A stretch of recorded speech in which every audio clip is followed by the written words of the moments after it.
critical illness. Just imagine what you'd do. You see, wishes are so powerful, and you can make them real. They can give a child back their childhood, even change the way they feel. Every single one of us can make the stars align, because when we come together, hope and joy will shine. Wishes need stars like you. Visit makeawish@wish.org. COVID-19 is a severe lung infection. Trust the American Lung Association for science-based public health information, especially for the 36 million Americans who live with lung disease. We have resources to protect your lung health.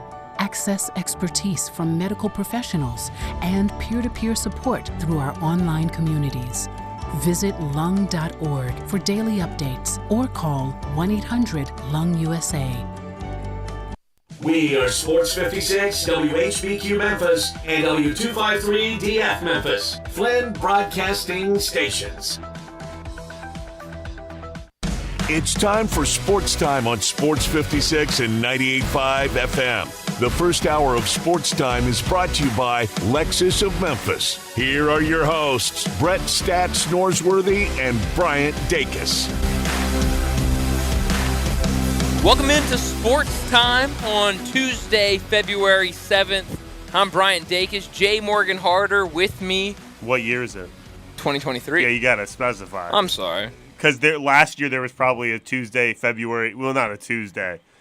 But how many years would it have been? 5 years ago, there was a Tuesday, February 7th edition of Sports Time. So it has to be the 2020. If you're going to do that, it's the 2023 edition. Well, last year. Sorry to derail you. I'm Jay Morgan Harder, by the way. You are Jay Morgan Harder. But last year, it took me like 3 months after the start of the new year to realize what year it was and change it when we post all the hours on the podcast. But you know what year it is now, though, right? It's 2023. That's right. But last year, I would be posting hours, and so people would be listening to it, and it would say Monday, January 13th, 2021. They'd get all confused. So you're right. You're right. That's on me. But I'm sure by now people are wondering where Brett is, because he is the staple of this show. But he is dealing with some personal matters today. Nothing too big or anything. He'll be back tomorrow. Oh, jinx. A jinx. So we'll. Sorry, you're the host. It's okay. So he'll be back tomorrow, and we have a short show today. Ole Miss is playing Georgia tonight. Hotty toddy. Down in Georgia. How about that? I think right now they are a 3-point dog. Ooh. Ole Miss is on the road. Let's see what I'm going to see what Greg Peterson says. Greg had it about 4 last time. So that means we're taking. That means we're taking the. So the line I Bulldogs. saw this morning was Georgia -2. Greg has it Georgia -4.5. So that means he wants to take the Bulldogs. The dogs. That's too bad. Take the dogs. That is too bad. But that pregame starts at 5:30, so we'll be out early today. Let me set up the show real quick before we get into anything. We'll do top and not top story a little later on in this segment, like we always do. At 3:30, Rob Fisher from Bally Sports Southeast is going to join us to talk about the Grizzlies. I'm sure we'll touch on the Ja Morant issue again, because he talked to the media today. It was his first time speaking to them since all that took place. So I'm sure we'll talk to him about that. Also, of course, the losing streak, their game tonight, and some other things we'll talk to Rob Fisher about. We'll talk some NBA at 3:45. At 4 o'clock, Brent Beard from First Coast News will join us to talk all things college football and college basketball. 4:30, we'll talk a little Tigers. At 4:45, we'll do our favorite segment, big number of the day. 5 o'clock, Bo Marchant will join us to talk about the Super Bowl and the NFL. That'll be a shorter segment with Bo Marchant, because at about 5:15, 5:16, we got to get to Taco Bell crunch time so we can get out early. But Jay, it's Super Bowl week. You excited? The big game. The big game. I actually am extremely excited for Super Bowl week. I heard. I love Super Bowl week. Is it your favorite week of the year? Has to be. Wow. I don't know if that's actually what makes it so true exciting for you? That's a great point. I'm just talking. I have no idea if it's my favorite week. I like the Super Bowl. That was a statement right there. I just like TV, man. I like watching the Super Bowl. Do you like Super Bowl week, John? I'm Bryant. I'm Sorry, Bryant. I've been talking to John all day. It's cool. And the fine people at home watching or anywhere you can watch it on Twitch, YouTube, and Twitter. They can't see your face, and so I'm having to go from memory here. Right. Like, cool. I talked to Dave today. I talked to John. Sometimes I talk look at Greg and Eli, so it's hard to remember who's who. You're Brian. I'm Brian. Do you like Super Bowl week, I'm Brian? trying to get on there so people can see my beautiful face. Do you like, because the radio audience listening on 560 AM or 98.5 FM, they hear you loud and clear. They hear me. And that's really all that matters. Well, and the fine people watching, they hear me. They just can't see me. They can see my face. So it's like I'm invisible. Got my Rangers going. Do you like Super Bowl week, Brian? Yeah, I like Super Bowl week. I like your favorite week of the year? No, I wouldn't say it's my favorite week of the year. Do you have a favorite week of the year? Get back to me on that. Yeah, what do you like about Super Bowl week? If you have a favorite week of the year, text us 901-360-8255 and let us know your favorite week. I do like. I kept seeing it. They showed it a lot yesterday when the teams fly in and they touch down and they wave the flag out of the window to signify that they're which team they are. The Chiefs are here. That's yeah, cool. I like that. But they kind of started with all of the media stuff last night, and so we got to hear from a lot of the guys. The Kelsey brothers are going to be battling. Did you know that this is the first time that brothers have competed in a Super Bowl? Yeah, I've only heard it No a million one's mentioned times. that yet. It hadn't been mentioned, so I thought I would mention it here. Breaking news. The Kelseys are brothers. I also heard a rumor, and Travis is a jokester. Right. He's the one that plays for the Chiefs, plays tight end. I get him confused sometimes. Who doesn't? He's a jokester. And I heard, and I don't know if this is a joke or not, apparently their name might be pronounced Kels. And they both just have always been called Kelsey, so they've just gone along with it. Do you think that's real? Do you think that's real or not? I don't buy it. Really? I mean, all these years, and people have just been getting their name wrong? That's happened before, hasn't it? I'm sure so. None come to mind, but I'm sure that's happened before. Maybe. Like with, no, I know there's one in basketball, but I can't think of who it would be. Well, I know Shai Gilgeous-Alexander is the biggest one because it's either Shy or Shay or nobody knows which one it is. But it's Shay. Yeah. It's not Shy. No, but I like to call him Shai Gilgeous-Alexander. I think it sounds better than Shay Gilgeous-Alexander. Well, I don't know how to pronounce Bones Highland's real name. Nashon. Yeah, but nobody calls him Nashon. No, he's Bones. Bones. Well, and Willie Hernan Gomez. Yeah. He goes by Billy. Which is only one letter different. But, the announcers call him Billy, the coaches call him Billy. But in every stat sheet, he's Willie Hernan Gomez. So I started calling him Billy. Tom Kim. Oh, that's a good one. Tom Kim. What's I don't his even real name? remember Tom's real name. But last year, Kim. just randomly, he was like, I want to go by Tom now. Well, that's what he always wanted to go by. But when you, sign things, it's like you got to use your real name. Interesting. And so he goes by Tom Kim. Yeah, how about that? He's a young star in PGA Waste Management this year. That's right. I was seeing a number. It's going to be crazy in Phoenix this weekend. Yeah. With everybody traveling in. Super Bowl, obviously executives, people like that, the teams, fans, and then you've got the waste management going on at the same time. It's going to be one hectic week. But you asked me a question of if I like the Super Bowl week, and we never got to the point you were making when you asked me that. Were you just making conversation about it? Yeah, I mean, it's just it's the only thing people are talking about. They do all the media stuff, media rows going on at the Super Bowl. Radio row, whatever. So, yeah, it was fun. I did enjoy, you talked about Travis Kelce and Jason Kelce. Their mom came up and gave them the cookies last night. Did you see that? I did. It was fun. They did an interview with the mom. Yeah. Haven't heard from the dad yet. Interesting. Interesting. Oh, no one cares what the dad has to say. It's just the mom. The mom birthed them. She did the hard work. She did the work. We get to hear what she has to say. But also, I think we need to shout out the state of Mississippi.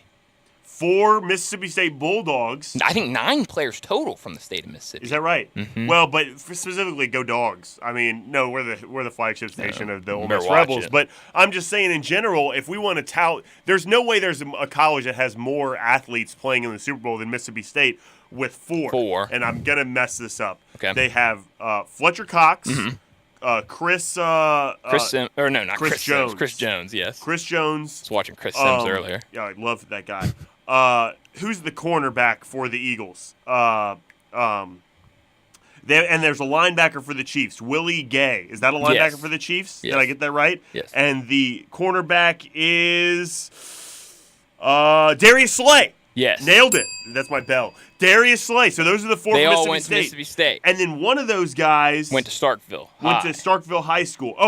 It's Willie Gay. Okay. Willie Gay and A.J. Brown both went to Starkville High School. Kind of tough that they let that guy A.J. Brown get out of Starkville and go to Ole Miss. Nonetheless, I mean, Willie Gay and A.J. Brown both went to Starkville High School. The Yellow Jackets. 2 Yellow Jackets in the Super Bowl. There cannot be a high school out there with more more than 2 You don't athletes. think so? No way. And there's 2 That's teams true. left. That's how a many good point. how many high school athletes even have Well, I'm just thinking more you than one got person in the you NFL? got these powerhouse high schools all over the place. Starkville High School IMG's powerhouse? pumping out talent left and right.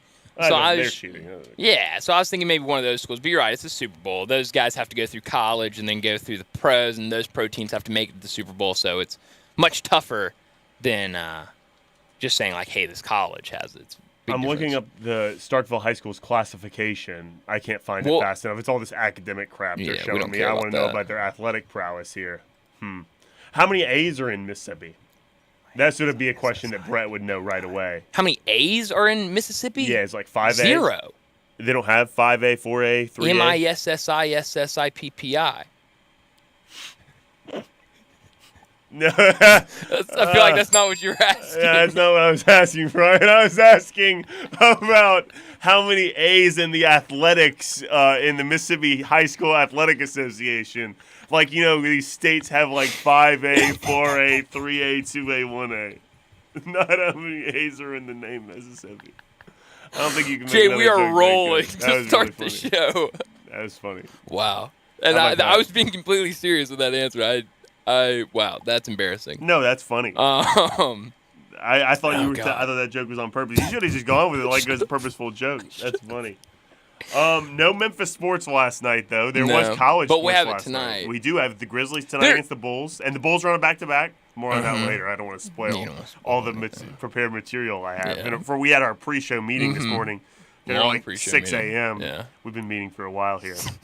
Crazy. So you're excited for the Super Bowl then? I'm excited for the Super Bowl. We're gonna ask big all our game. guests about their picks. I am still stuck on David Cobb's pick yesterday. 31-27. Well, not just that, but the fact that he was in Philadelphia and he said that the town is For the electric. What? It is? That's what he said. He said people were honking and fly Eagles fly, and they were just jazzed I don't up. understand why they get so excited for all this crap. They just won a Super Bowl a couple of years ago. But it's the Super Bowl. The Phillies were just in the World Series. They celebrate like it's like, oh, this 100-year drought is over. Your teams are in the championships all the time. But your teams are in the championship. Bryant, they have to grease the light poles throughout the city because people go too crazy. Some people fell through a bus stop. Your teams are in the championship all the time. Hey, Philadelphia, calm down. You guys are like, when the Cubs win the World Series after 100 years, That's go different, crazy, sure. folks, go crazy. You know what I But, mean? I'm all for, though, for cities having pride Boston? in their team. You're not going to go to the Super Bowl every single year. They just went. When did Nick Foles win it? When did Nick Foles? I mean, 2018. so that's 5 years ago. I don't know if that's the right year. I'm looking it up. If it is Continue with your 2018, poll. that's 5 years ago. So you haven't been in the Super Bowl for 5 years. Maybe I'm different because I'm special. a Cowboys fan, and we haven't been to the Super Well, Bowl in that's- forever. that's what I'm and saying. So I am looking at it as in if my team's in the Super Bowl, I would be freaking out right now. Well, that's what I'm saying is you would have a legitimate reason to. Super Bowl LII. But I mean, but it's also It was 2018. Nailed it. But I think it's also a little different because Because they're insane. But I think your point, I can flip it around on you. It's just been such a good sports year for the city of Philadelphia that you just stay on a constant high the whole time. The Phillies, now you've got the Eagles, the MLS soccer team. I'm not even going to try to guess their name. They were in the championship game for the MLS. So, I don't know how big their MLS team is up there, but still, that's a championship. Some of these things aren't like the others. The 76ers. The Union. They're the Union. I knew that. They're the Philadelphia So Union. I'm not mad at them. I am. I'll be mad then. I think relax. So you think everyone should be like Kansas City, where Act like you've been there before, because you have. Not only in football, but in I baseball. They've been, Bryant. I disagree. Bryant, It's the Super Bowl. Get excited. I do not fault their excitement. You can get excited.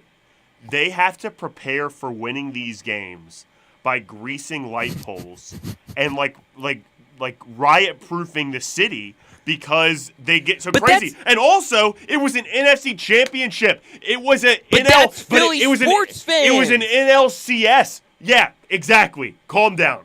Philly sports fans, calm down. But that's how they've always been. You can't just tell them to calm down. Win now. a championship, and then you can. Well, they have. No, that was an NLCS. This was the NC. Oh, you just mean this year. NCIS. You just mean this year. NCIS. Oh, you meant in general. NFC. NCIS is a TV show. You like NCIS? I do. Don't you? I do. I like the original down, Philly NCIS. sports fans. Relax. I'm with it. And if I'm saying anything Worst right now, sports town in America. How about that? I'm leaning I hope Philadelphia they're right listening. now. I wish we were a national radio show. I would start rivalries with all these cities. Philadelphia, terrible sports town. Their people are idiots. How about that? I feel like you would start a rivalry with just about any sports town.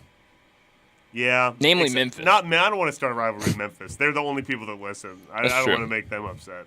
I don't know. I think you're wrong on that. But I guess we'll just disagree. Agree to disagree. Good point. Also, some NFL news. Aaron Rodgers decided that he's going to decide his future after a darkness retreat. Did you see his quote? Please give it to me.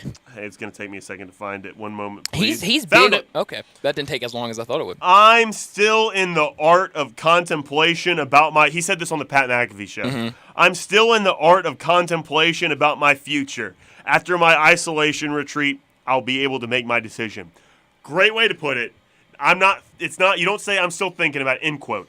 You don't say I'm still thinking about it. You say I'm still in the art of contemplation. Is contemplation an art? Yes or no? 360-8255, 901-360-8255. Is contemplation an art? That's a great question. Yes or no? Bryant? Great question. It's hard to say. I'll say yes. I'll say yes. How about that? Sure. So we agree to agree on this but see, I thought he was going to get I thought he was a little more excited after the weekend. A lot of Raiders fans were getting him all excited to be a Raider over the weekend while he was in Pebble Beach. So I thought he was going to try to swing to go to Las Vegas. I think he would have a great time in Las Vegas. Vegas Raiders. Mm-hmm. So I don't know. Why would he have a great time in Vegas? Just because of the party atmosphere? Yeah, but I don't know if Aaron Rodgers is into that stuff anymore. He seems more, what's the word? Well, there's a lot of desert out there, and that seems like it would be up his alley. Go spend some time in a yurt. What do you call it? What kind of retreat do you call Isolation retreat? Isolation retreat. Yeah, you could do an isolation retreat in the desert. You could do a lot of contemplation art out there in the desert. in a yurt in the desert in I think Las so. Vegas. I think you're right. The only civilized part of it's not civilized. You know what? I'm going to say civilized because I want to start a war with Vegas too. The only civilized part of Las Vegas is like where the casinos are. The rest is just desert. That's true. And it's all right there together. Outside of that, it's just desert. But I don't know. I think I was wrong at first. I thought that this was going to be a quick decision by Aaron Rodgers. I think this is going to drag on again, and I don't really mind it. Do you want to put it to bed? Huh? Do you want to put it to bed? What exactly are we putting to bed? Well, a few weeks ago with John Harden, I did a segment where I said I can't remember what the name of it was. Should we put these things to bed? Should we put it to bed? And the idea was there's these things we talk about every offseason, and everyone's always exasperated by these conversations. One of them being this ongoing saga, will Aaron Rodgers retire or will he keep playing?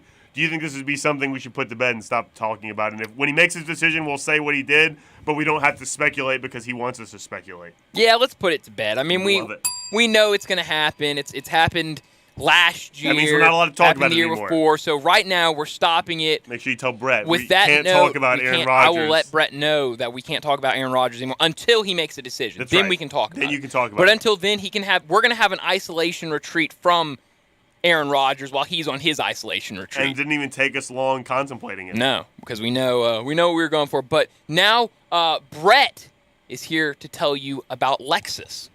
You're going to have to give me longer than that. All right, let me try it again. Say it again. Go again. Now, Brett is going to tell us a little about Lexus. This hour of our show brought to you every day by the one and only Lexus dealership in town. That is Lexus of Memphis at 2600 Ridgeway and online at lexusofmemphis.com. Give them a call for any service inquiry, 901-334-9673. Appointment not necessary to deal with a sales rep at all, but for any oil change, anything like that, call that number. Great offers on all 2023 models and always special leasing options.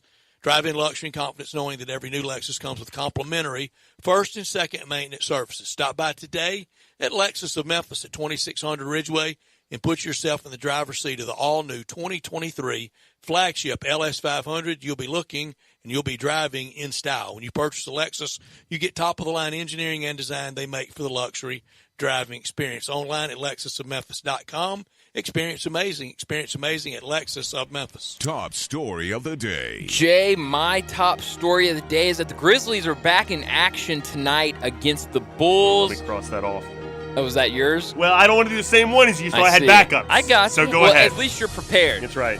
So hopefully they can kind of rid that losing streak that we've seen lately and kind of get back in the win column. But I mentioned it earlier. We'll talk to Rob Fisher at 3:30 about this a little bit. But Ja Morant met with the media today. He didn't really want to answer a lot of questions about the whole incident in the article from The Athletic. But one thing that I did find interesting is that they asked him about this losing streak. And this isn't an exact quote, but he basically said something like, I think we're the most hated team in the NBA. There are other teams that have gone on losing streaks, and nobody's talking about that. Everyone just wants to talk about the Grizzlies. And I disagree with that statement. It's Memphis media asking you a question in Memphis. But he said the national media. He made a point to say the national media is talking about the Grizzlies and their losing streak because they're the most hated team in the league. Interesting. I disagree. I think, for one, you're the number 2 seed in the Western Conference. So clearly you're going to be talked about when you're having a losing streak. Well, they haven't talked about you before this week. You're in the headlines because of Dylan Brooks punching Donovan Mitchell in a place that I can't say on the radio and all on this South show at least. South of the equator. Well put. Punching him there, and then this story in The Athletic. Yeah. Because prior to that, win streak or losing streak, the Grizzlies weren't mentioned on any of these shows. Yeah. It was a short mention, hey, Grizzlies lost again, move on. But now that they've made the news. You got to make your own bulletin board material. But also, I saw Michael Jordan, and I took that personally. That's right. I did see a lot of the local media. I can't remember who it was to give them credit, so I apologize. But they were saying, the Grizzlies earlier in the season wanted people to talk about them because they were playing well.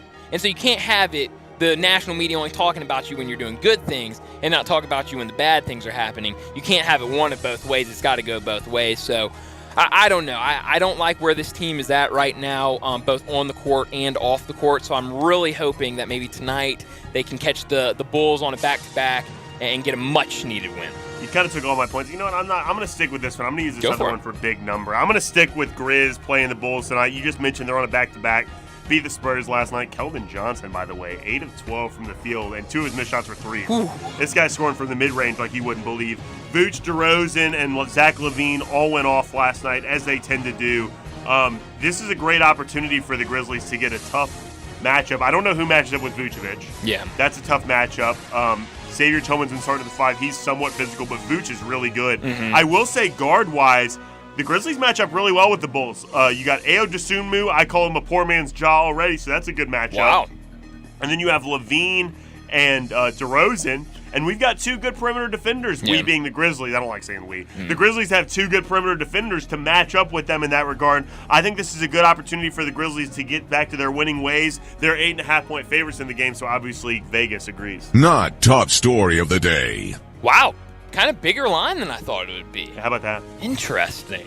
I'm not touching this one. No, I'm not touching that. Bulls off a back-to-back, and the Grizzlies are losing. Even though I just said they match up well, Vooch is a problem. Man. That's a big number. My not top story of the day. Just a couple hours ago, it was announced that Steve Wilkes, who was the interim head coach for the Carolina Panthers last season. Love that guy. He just got hired by the 49ers to be their defensive coordinator. And I know about the 49ers defense. That's who the Cowboys lost to in the playoffs, and that defense was unbelievable. Like you said, I really like what Steve Wilkes did this year with Carolina. And so I think that defense could be really, really good for the 49ers. I'm really excited what he can do with that defense. Dang, I didn't know he was the defensive coordinator. In my head, for some reason, I had him being a special teams coach. But you're right, he's a defensive coordinator. Yeah. I believe you that they hired him, but I didn't know that was what his where he cut his chops, as it were. So I love that hire. I mean, not much to say about it other than that. But I wanted him to get hired in Arizona for Cliff because that's where he got fired after a year. And then just to say, look, Steve, we made a mistake. Let's pretend Cliff never happened. We want you back. You've always been our head coach. That's what I wanted. My not top story is Klay Thompson, who had 42 points last night on 15 of 22 shooting, 12 of Lights 16 out. from three. Wow. Made 12 threes, Bryant. That's tied for the fourth most in NBA history. He holds the record for the most with 14 made threes, and he's also made 12 before, so he tied his own record of 12. People should be worried about the Warriors. And by people, I mean people in this market that cheer for the Grizzlies. You should be worried about them. 13-8 since Christmas. I think 2 or 3 of those games are without star players, even though I did give them credit for winning last night without Steph. Yeah. But Clay had that. 2.5 games out of third. Grizzlies fans, a message. You need to be cheering like hell for the Warriors, the Suns, and the Pelicans. Because I don't care what your regular season record is. I don't care if you had 56 wins last year and you get 56 wins again this year. You should be worried about playing these teams in the first round, home court or not, and you should be cheering like hell that they get out of those spots that you have first round. If you want to get out of the first round, you shouldn't want to face these teams, that's for sure. Well, I didn't know they were that close to third. Yeah, they're in 8th or 9th. I haven't pulled up. 8th or 9th right now, but only 2.5 games out. They're in, I'm sorry, not 8th, 7th. They're in 7th. They're 9 games back of first. Sacramento's 6.5 games back of first, so they're 2.5 games out of third place Sacramento spot. You know, I never understood why people always said that they weren't worried about the Golden State Warriors this season. Well, because, people just looking at the standings. Well, sure, but I'm just worried about the Nuggets. They're in first, and I think we can beat the Nuggets in a series. But even people like are Grizzly saying, fans. they can't do it anymore in the playoffs. I mean, this team's proven every single year that they can do it in the playoffs. Exactly. I mean, why is this year the year that they can't do it in the playoffs? As long as they have those three guys, they being Clay, Draymond, and Steph, I think you should always be worried about them, especially in the playoffs. I have more Clay stats, too. He's averaging Give 'em to me. 26 points per game in January and February, including a 54 and a 42-point game. He's shooting 46% from 3 on 12 attempts per game. Wow. No Steph. Clay scores 42, and they win by 30 last night against the Thunder. That's insane. Crazy. Against a pretty good Thunder team, a Good competitive Thunder team. Thunder team. It was in Golden State, and Thunder aren't as good on the road, but nonetheless, it's no Steph. They won by 30. Well, that will do it for top and not top story. And now, here's Brett with a message from FanDuel. Wasn't ready for that. You're going to have to. You literally told me you'd I be know, ready for I know. both things You're gonna before have, the show well, started. to be fair, I got During ready. our pre-show meeting. We had at 6 this morning. So you forgot. I got ready for all these different things, and to be quite frank, I forgot to get ready for the FanDuel spot. You know what we're going to do, Bryant? We're going to go to break here, and I'm going to play FanDuel when we come back. Gotcha. We are real sports talk. Sports 56 WHBQ. Available on your radio dial at 560 AM and 98.5 FM, as well as around the world online at sports56whbq.com. Take us with you everywhere by downloading the Sports 56 app. And at home, just say, Alexa, play Sports 56. Wherever you are, stay tuned in to Real Sports Talk. Sports 56 and 98.5 FM. At Jason's Deli, when you're dining in or picking up curbside, you can expect wholesome food and no surprises, just delicious sandwiches, crisp salads, and quick quality meals made with the freshest ingredients and no artificial trans fats, MSG, high fructose corn syrup, or artificial colors and dyes. Around here, a lot of thought goes into what we put into our food and what we take out of it, because you're not just taking a bite, you're getting a taste of who we are. New items are constantly being created to expand our menu for all tastes and special diets, with vegan and gluten-free options available. Convenience and on-time delivery you can count on. It's just a click away at jasonsdeli.com, so whether you need to feed 5 people or 5,000, the team at Jason's Deli, they have the credentials and the commitment to keep you satisfied. Freshness is nearby at Jason's Deli, with locations at Ridgeway in the Park Place Center, Poplar and Highland, Germantown Road in Cordova, and on Goodman Road in Olive Branch. Jason's Deli. It's wholesome food and no surprises. Shop, compare, and save from hundreds of experts to turn your dream home into a reality. We have everything to help you remodel, refresh, and beautify your home inside and out. So come on out to the Home Show of the Mid-South, February 10th through the 12th at the Agri Center. You'll find special show pricing on kitchens, baths, patios and landscaping, flooring, cabinets, windows, roofing. It's all at the Home Show of the Mid-South, February 10th through the 12th at the Agri Center. For more info, visit memphishomeshow.com. That's memphishomeshow.com. Without the ones like you, who work tirelessly to keep things running, everything would suddenly stop. Hospitals, factories, schools, and power plants, they all depend on you. No matter the weather, emergency, or time of day, you're the ones who get it done. At Grainger, we're here for you with professional-grade industrial supplies. Count on real-time product availability and fast delivery. Call, clickgrainger.com, or just stop by. Grainger, for the ones who get it done. Just a quick reminder for those of you heroes that work the night shift. If you're looking for your tribe, they can be found at Sunrise on Jefferson or Sunrise on Poplar.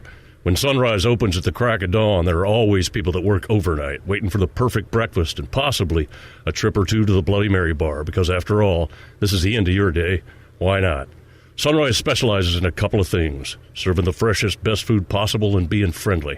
When you've been working all night, there's no better place than Sunrise. Hi, folks. Bob Burkhardt, Sunrise Buick GMC Trucks. Thinking about a new or used car or truck and not sure where to get the most for your money? Listen to what Sunrise has to offer. Over 800 new Buicks and GMCs to choose from, with factory rebates up to $1,000 and $15 million used car inventory, specializing in cars and trucks under $15,000. Bad credit, bankrupt, slow pay, it's okay. At Sunrise, we specialize in secondary finance. The #1 volume Buick GMC dealer in the Mid-South and home of the guaranteed credit approval. Sunrise, Covington Pike, Wolf Chase, and Collierville.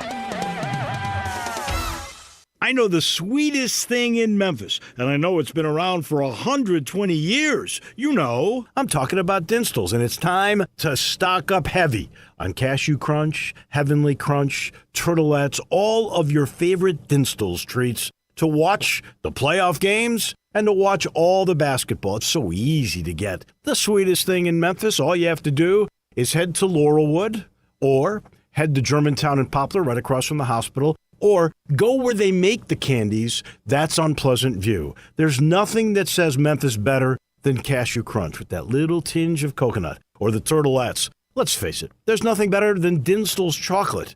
That's the mainstay of all candies, isn't it? Milk chocolate, although their dark chocolate is pretty darn good. And if you get the peppermint with the dark chocolate and put it in the freezer, you're going to love it. So many ways to love Dinstall's. 115 years of making Memphis oh so sweet. Brett Norsworthy here for FanDuel. Football fans, FanDuel has the perfect way for everyone to get in on Super Bowl 57 action with a no-sweat same-game parlay. That means everyone gets bonus bets back if your Super Bowl SGP doesn't hit. It doesn't matter if you're new to FanDuel or already have an account. Same-game parlays let you combine all your favorite bets for a chance at a bigger payday. So start building your own or just bet a popular SGP already made for you in America's #1 sportsbook. I like Patrick Mahomes under rushing yards, a Kenneth Gainwell anytime running back touchdown, and A.J. Brown over for wide receiver receptions. New to FanDuel, sign up with promo code SPORTS56 when you download the app. Either way, you'll get bonus bets back if your no-sweat same-game parlay doesn't hit. Make every moment more with FanDuel, official sportsbook partner of the NFL. Must be 21 or older and present in Tennessee. 3+ legs minimum, dollar bet required. Refund issued as non-withdrawable bonus bets, which expire 7 days after receipt. Max bonus $5 unless otherwise specified. Restrictions apply. See terms at sportsbook.fanduel.com. Gambling problem? Call the Tennessee Red Line at 1-800-889-9789. Now back to Sports Time on Sports 56 and 98.5 FM. This hour is brought to you by Lexus of Memphis. Here are your hosts, Brett Stats Norsworthy and Bryant Dacus.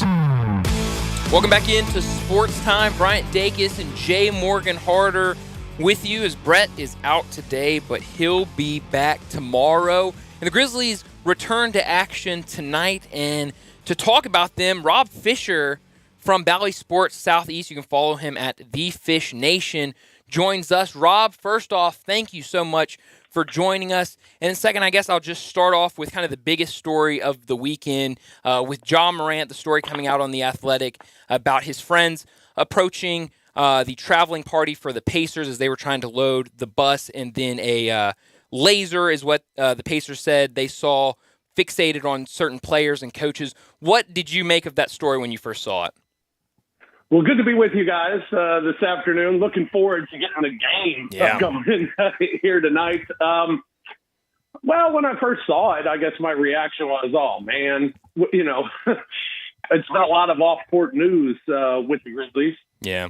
And obviously you don't want it. And, the NBA investigated, as John talked about today. They found nothing. He's done talking about it. Taylor Jenkins done talking about it. The NBA couldn't, corroborate the story that the Pacers were given. And when you look at how many cameras are down in that loading dock, to have that sort of claim against the Grizzlies, you better be right. Yeah. And obviously, if nothing is found, something happened. There was a confrontation. But other than that, I don't think it was more than that. And even if it's that, though, that's still probably too much. I'm listening to people over the last couple of days. There's been so much advice given to John Morant and so much advice given to his team.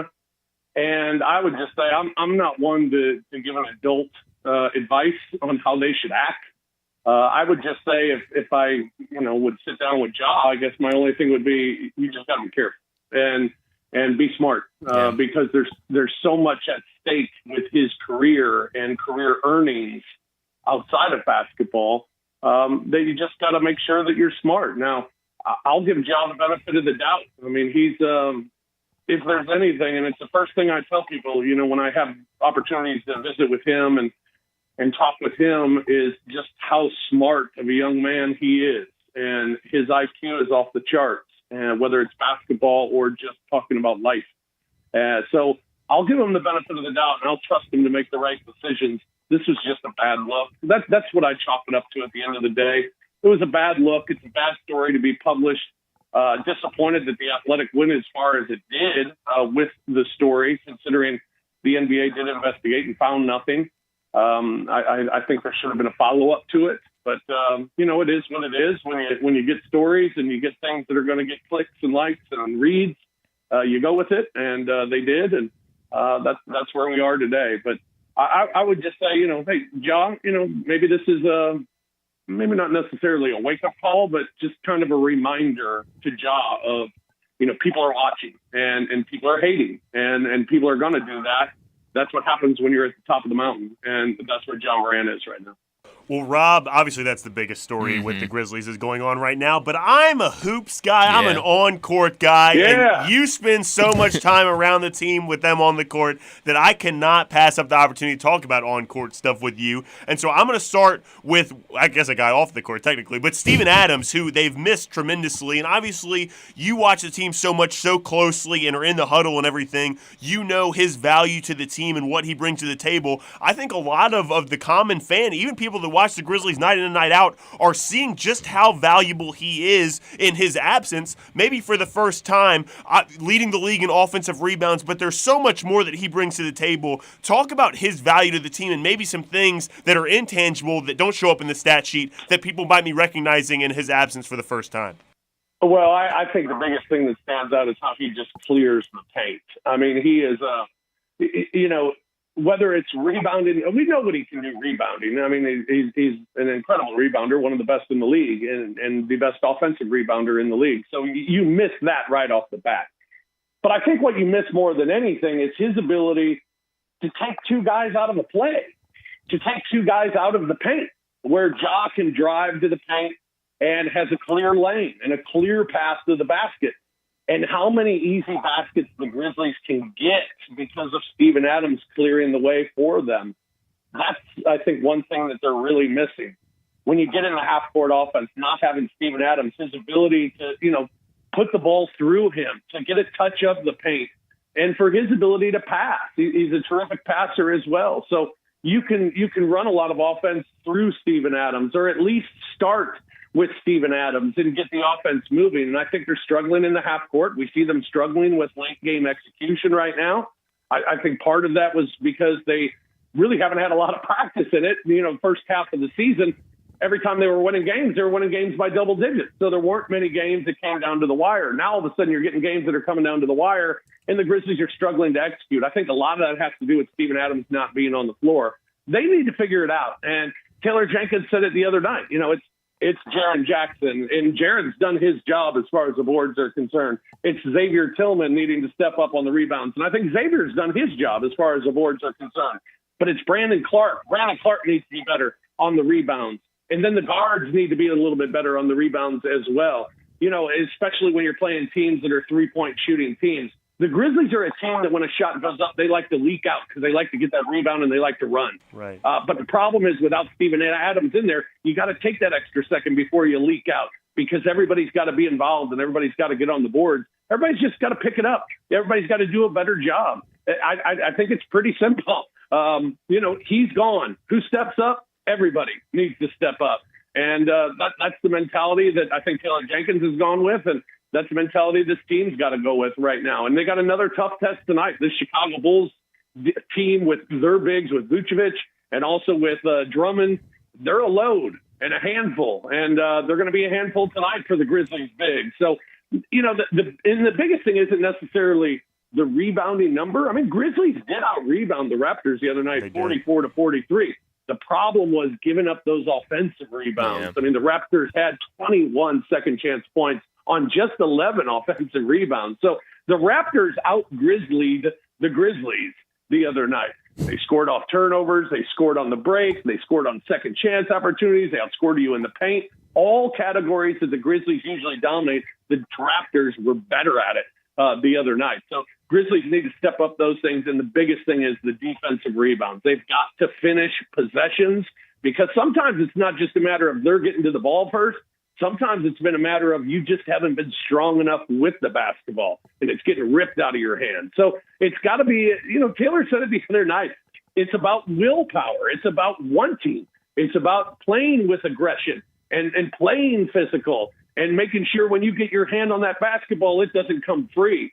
And we'll see. We'll see if the Grizzlies can improve on that tonight because we know they're capable. And, you know, hopefully that'll get started here tonight where the Grizzlies will be much better on that side of the ball. Well, a quick follow-up with that, too. You mentioned Xavier Tillman has stepped up in a way and played a lot more minutes in Steven Adams' absence, but he didn't play nearly as much when Steven Adams was on the court. It was kind of Brandon Clark that was supplementing Steven Adams' minutes. Is it just that Brandon Clark just happened to get in kind of a slump as the same time as Steven Adams goes out, or does Xavier Tillman, is he a better replacement for the things that Steven Adams does? What do you kind of what have you been hearing from Taylor Jenkins, or what do you just think? What's the biggest reason why Xavier Tillman has gotten the bulk of those minutes instead of Brandon Clark? Well, I think Tillman's gotten the minutes because of matchups. You know, Toronto, although Toronto didn't really go big, he stuck with Xavier Tillman in that game. But in the past, in the last handful of games, it seemed like it was, you know, a team that's maybe not so big, they went with Brandon Clark. A team that did have bigs like Portland, that's when the change was made, when you faced Portland and Nurkic, and then he went with Xavier Tillman in the starting lineup. So I think some of it was based on matchups. I think the other thing is, man, we've seen a large sample size of Brandon Clark in the starting lineup. He's just better coming off the bench. He just is. He was throughout the season last year. And this year, I think the numbers will bear that out as well. Now, he hasn't had big numbers off the bench, but I don't think it's a Brandon Clark slumping sort of thing. I think because of what we've seen with the Grizzlies lineup here recently, the other night you're without Dylan Brooks, you're without Steven Adams. The night before that, you're without Jaren Jackson, you're without Steven Adams. The night before that, you're without Steven Adams, you had everybody else. And the game before that, you're without Steven Adams, you're without Desmond Bain. So you've had a lot of different lineups. I think the slumping is coming from the bench unit as a whole because of the different lineups that we've seen in the starting unit, because of guys having to step up into the starting lineup. On a lot of nights here recently, it's been two guys coming off your bench that have had to step into the starting lineup. I think the bench is really finding a tough time right now, finding a groove, finding a rhythm. Against Toronto, no one scored more than 6 points. Against Cleveland, Brandon Clark had 10. No one else had more than 8. Against Portland, you had Santi Aldama had 10. No one else scored more than 8. You had Tyus and Roddy against Indiana, a game you won, both go double digits. But then you had a 9 and a 2 in there. Minnesota, nobody scored more than 6. I mean, the bench is not producing as a whole right now. I think a lot of it is because of the guys that are moving in and out of that bench rotation, but they're just struggling to find a groove. And the bench has got to be better. And it's got to lead with Tyus, and it's got to lead with Brandon Clark. I mean, those are the two guys on that bench unit that get things going. And now Aldama's been playing very well. The bench has to be better. They've got to put in a better effort, and they've got to be productive. They were outscored 36-23 the other night. Game prior to that, it was 43-28. I mean, when you're getting outscored by 20 on the paint, that puts a lot, or by 20 from your reserves, that's putting a lot of pressure on your starters to be perfect. Jaren's got to be perfect. Dez has got to be perfect. Ja's got to be perfect. And because of that, it's put a lot of stress on them. And if they're not perfect, the Grizzlies are struggling to win these games. The bench has got to be better as a whole unit. And it'll be interesting to see what happens tonight with Zaire Williams now being sent down to the hustle. Who's going to be that next guy, that rotation? How's it going to fill out? Is Danny Green going to get more minutes? He did have 19 the other night. Yeah. So, John Conchard's got to be better. Brandon Clark's got to be better. David Roddy, when he gets those minutes, he's been good. He's got to continue to be good. So it's, I think that's where the problem is. It hasn't necessarily been one guy. I think it's been the whole unit has really been struggling here recently. Talking to Rob Fisher of Bally Sports Southeast. And, Rob, you just mentioned Danny Green, and 2 games back from that injury. In his first game, 3 points, 4 rebounds, 6 points in his second game against Toronto. What have you thought about these 2 games? Obviously, it's just a lot kind of getting those legs back. But how do you think he can fit in with that bench unit? As you said, kind of have they been struggling? What can he bring off the bench for the Grizzlies? Well, I think Taylor Jenkins, the word that he used is compete. Yeah. And I think that's the thing. Just compete. And that's what you want from your bench unit, is to compete. And if you compete, you can play good defense. I've been impressed with he's not moving great yet, as you said. He's not, he'll get that rhythm. He'll get his wind. That'll come with time. I mean, he went from 9 minutes to 18 minutes, so that was a good sign to begin with. He's feeling well after these first 2 games. That's a good sign. I think what's been impressive the most to me about Danny Green, and since he's come back in these 2 games, when you saw Danny Green during camp when he was just getting shots up, or when you would see Danny Green maybe a month ago or 2 months ago getting shots up before a game, the shot just didn't look right. I mean, it looked like everything was just a little off. But I think his shot has looked great. Yeah. Not just the ones that have fallen. I think the ones that he's missed have looked good on the way. The only one that looked bad was the first one he took. It was an air ball. But he was so amped up to take it, and he had 2 hands in his face, and he had to rush it and shoot it a lot higher than he wanted to, that he shot an air ball. But since then, I think every shot that he's taken looks good on the release, looks good in the air, and then it's just a matter of whether it falls or not. So I think that has been something that you can kind of just put on the side and say, okay, that's fine. Now let's just work on getting his rhythm, getting his cardio back, and then trying to be effective on the defensive side. I think it's still trying to figure out what all he can do when he's on the floor, and something Taylor Jenkins is going to have to figure out. But I've been pleasantly surprised at how, I don't know, I don't want to say spry, but I think just how he's looked and how he's fit in and how comfortable he's looked through these first couple of games. So I think there's more to come. I'm not saying he's going to be a 15-point-a-game guy, but if he can knock down a couple of shots and he can compete defensively, I think that's what you want from Danny Green. Well, as far as their game tonight goes, they have the Bulls. You mentioned Bulls off a back-to-back, too. You mentioned the bigs inside, Vucevic and Drummond without Steven Adams. I think they match up pretty well with the guards. Kind of preview this game tonight with the Grizzlies. How do you think they match up with the Bulls, and what do you expect to see tonight? Well, I'll say this. I know you're a big fan of that 9.5. Yeah, well, that's a lot of points right there. Big number. I mean, and it keeps going up. I mean, it was 7.5, and now it's 9.5, and I keep looking to see if anybody's out for the Bulls. And this is what gives, as someone who does a handicapping show and watches these things on a daily basis, to see that line. The Bulls have won 3 straight games. The Bulls have a very good interior presence. The Grizzlies are without Steven Adams. They've lost 8 of their last 9. This line makes absolutely no sense. I agree. That the Grizzlies are favored by 9.5. 9.5 is unbelievable. Vegas knows something. What that says to me, take the Grizzlies tonight. Ooh. Because it just doesn't make sense. And when it doesn't make sense, it tends to fool you. When a line looks easy and you think the bet's easy, you're wrong. That's why Vegas has all them lights on out in that city. So I like the Grizzlies tonight based solely on what that line is telling me. So I like the Grizzlies tonight. It's going to be a tough matchup. The Grizzlies are going to have to do a good job of rebounding, obviously. The Bulls are a team that they don't shoot. This is to the Grizzlies' favor. They don't shoot a lot of threes. They make 10 per game, 10.5. They're ranked 27th in the league there. They're not a great rebounding team, even though they do have a couple of bigs, and that'll be a challenge. So Grizzlies, they're 28th in the league in offensive rebounding. If the Grizzlies can keep them under their average of 8.5, I think the Grizzlies will be in good shape, as long as they don't give them extra opportunities. You give DeRozan, you give Levine extra opportunities, they're going to cash in on you. So that's something the Grizzlies have really struggled with. And if they can limit those offensive rebounds, I think the Grizzlies will be fine. I think they get back on track tonight. They get the win. And thank you, Las Vegas, for making me feel very positive about tonight's game for the Grizz. I like the way you think, Rob. Yeah. That's the way I gamble. Rob, last thing for you. It's Super Bowl week, and so we need a pick and a score from you for this weekend's Super Bowl. Well, similar to what I was just talking about with the Grizzlies and the Bulls tonight, this line comes out, and I was stunned that Kansas City wasn't favored.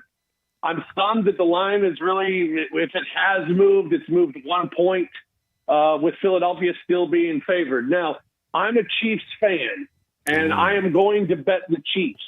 But my handicapping advice would be to take the Eagles, because I don't think this line makes much sense that Philadelphia is favored. So I'm going to go with the Chiefs. I'm going 27-20.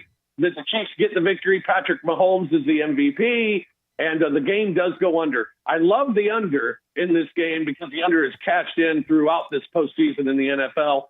I don't understand why the Chiefs are dogs, and that's what scares me. But being a Chiefs fan, I'm going to bet the Chiefs, but my handicapping advice would be to take the Eagles. But go Chiefs Kingdom. Let's get this win, and Chiefs 27-20 over the Eagles on Sunday. I love it. I think that was the best advice you could give. But, Rob, thanks for joining us, and we'll be watching tonight on Bally Sports Southeast. Sounds great, fellas. Always great to visit with you anytime. Thanks, Rob. That's Rob Fisher of Bally Sports Southeast giving us Grizzlies news and gambling advice. So that's my kind of guy. Get a little bit of everything from him. But we got to get to a break. We're late for one. When we come back, we'll talk some more NBA news. That's next on Sportstime. Add a little fun to your lunch break. Join Johnny Radio for Sports 56 Happy Hour from 11 to 1 every weekday on Sports 56 and 98.5 FM. Acura of Memphis invites you to experience the all-new, completely redesigned 2022 Acura MDX. It's the most advanced SUV Acura has ever built. Experience the convenience of full connectivity, including built-in Alexa, Wi-Fi hotspot, and wireless charging, from the stunning interior, complete with third-row seating. Stop by our state-of-the-art facility and take advantage of our aggressive APR offers today at Ridgeway and 385. Or shop online from the convenience of home now. Visit AcuraofMemphis.com. Getting your guaranteed maximum refund with TaxSlayer feels like discovering a refund tree has grown in your backyard. I'm the refund tree. Sawing off its branches. Hey. Feeding them through a wood chipper. My branches! My beautiful branches! And dancing in its refund rain. Start for free and get your guaranteed maximum refund. TaxSlayer. File fearlessly.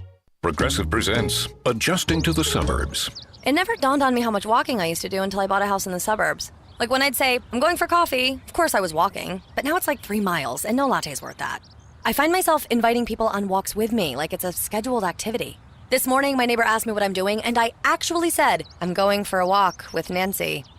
Anyway, when you save with Progressive by bundling your home and auto, that's the easy part of adjusting to the suburbs. Progressive Casualty Insurance Company. Coverage provided and serviced by affiliates and third-party insurers. I only do one thing, residential real estate sales. This is Sheldon Rosengarten with Mark Spensdorf Realtors. I'm Kelly Erb and work with Sheldon at Mark Spensdorf Realtors. Sheldon, what happens if someone needs help with a commercial or an investment property? Kelly, over the years, I've had many people ask if we could help them buy, rent, or sell commercial properties, investment, warehouse spaces, or land. But as Clint Eastwood said, a man has to know his limitations, and I know mine. We work with specialists in the real estate industry who are trained and know a whole lot more than we do in commercial sales, leasing, and so forth. So remember what people say about selling houses when you want the job done. Who do you call, Kelly? You call or email Sheldon or me, Kelly Erb, at 355-3830. And if it's not involving residential, check with us anyhow, as we know people who know what they're doing in other fields. That's Kelly Erb at 355-3830, or reach me, Sheldon Rosengarten, at MemphisRelocate.com or 483-0546.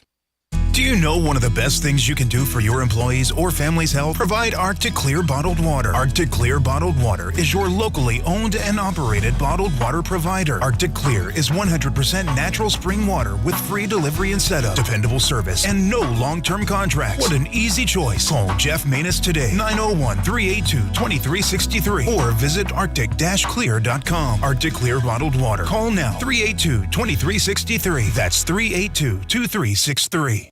Now back to Sports Time on Sports 56 and 98.5 FM. This hour is brought to you by Lexus of Memphis. Here are your hosts, Brett Stats Norsworthy and Bryant Dacus.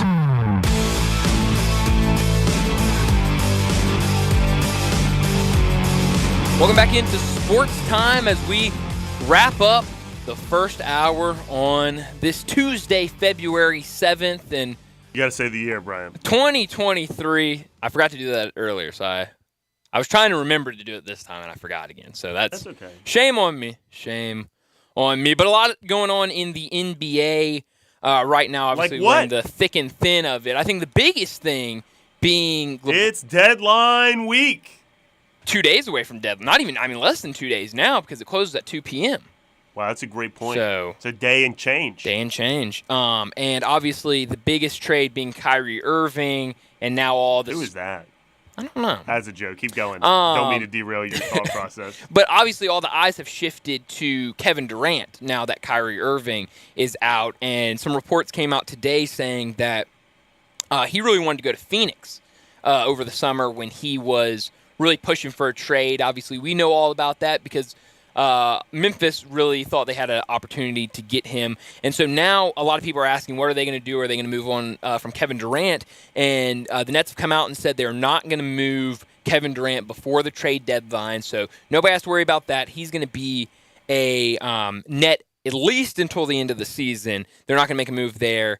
But the other biggest news is that LeBron James has an opportunity tonight against the Thunder to pass in all-time scoring. I'm offended. Why? On behalf of this player and the Brooklyn Nets. They made a trade, Brian, and you just bypassed it like this guy's nothing. They traded to the Kings Cash and Kessler Edwards, who had 8 or 9 minutes played last night, had a nice dunk last night. He's going to the Kings. I don't think it's for anybody. They sent him and Cash. Kessler Edwards is a young guy. He is Pepperdine. Went to Pepperdine. Is that right? That's right. So he's a WCC player. I think he's averaging about 1.1 point per game. Yeah, about 1.1. Yeah. That's just off the top of your head. Off the top of my head. Uh-huh. So, well, he's going to the Kings, and what they get in return? Nothing. They sent him in cash to open up a roster spot to the Kings and save about $8 million in cap space, they said. And the Kings are immediately sending him down to play for the Stockton Kings, which are their G League team. And I didn't mean to derail you from asking about other players, I'm so sorry, if you're talking about the Kings and you're not going to talk about Kessler Edwards, I just don't know what you're doing here. But, I mean, that's a guy, second-round pick in the draft. I'm not surprised that he's getting sent down to where Stockton, the Stockton Kings. So I'm not surprised at all. But my real question for you that I wanted to ask, do you think LeBron James passes tonight? 40, he's 36 points away? 36 points away. The line I saw is 32 and a half. 32 and a half. That might be a little bit of a trap. My friend Calvin, not to put his business out there, took that. Really? Took the over in 32 and a half. I don't think I want to bet 32 and a half. I would almost bet under. Except, is their next game at home? I know they play the Bucks. Is that a home game? I believe so. Because this one just 9 o'clock on ESPN against the Thunder seems like a really good time. Thunder on a back-to-back as well. Thunder on a back-to-back. Tonight seems like a good night to do it. It is at home against Milwaukee. The two games that I had circled a while ago, we got to get to a break here. I'm sorry. The two games I had circled a while ago were that he could break it. This was like a month or two ago. Is they said it was probably going to be either this game against Milwaukee next or in Golden State the game after that. I think he would want to do it at home. I mean, obviously, it's not him. Yeah, you don't get to choose. But I would think either tonight or next week against Milwaukee. Well, you need a definitive answer. You think he gets 36 tonight, yes or no? No, I'm actually thinking about taking the under for his points tonight, under 32 and a half. That, but I'm not going to take the over either. You're just stuck in the middle. You said he will. You said he won't. I'll say he will. Okay. Why not? Yeah, why not? We'll that agree way to one of us disagree. is right, Again, one of us is and wrong. one of us can come in and gloat tomorrow. That's so right. That makes for good radio. But we got to get to a break. When we come back, Brent Beard from First Coast News is going to join us to talk about college basketball and college football. That's next.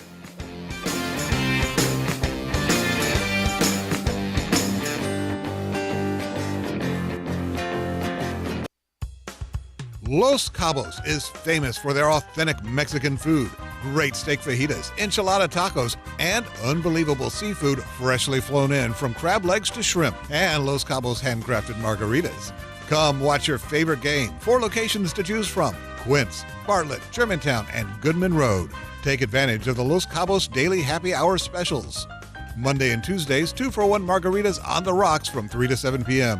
Tuesday and Wednesday from 3 to 7 p.m., Margaritas Jumbo, $6.99, Flavored Margarita Jumbo, $7.99, and House Wine, $4. Los Cabos Weekend Special is Jumbo Lime Margaritas, $6.99. Come to Los Cabos, best Mexican sports bar in town. Get a Sports 56 beer and lunch special starting at $7. Daily beer specials, all draft beer, 16-ounce, $2.99. Los Cabos, the best Mexican sports bar in town. Folks are falling head over heels for these wheels and deals at DeSoto Auto Sales. It's the season of love.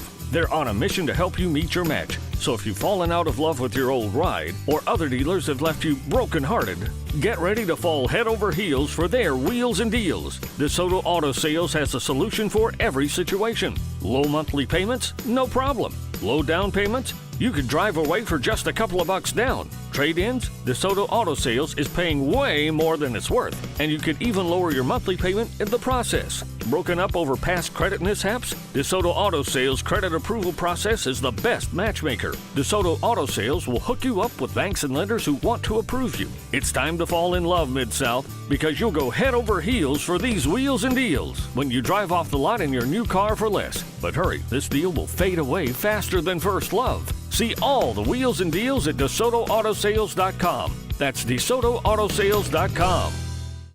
All day I pay for you 'cause you're my favorite tree. You're my everyday Valentine. Hey Memphis, this is Johnny B at the Memphis Music Room. Join us on Saturday, February 11th for Terrence Love, Lessons on Love, with special guests, Lena J.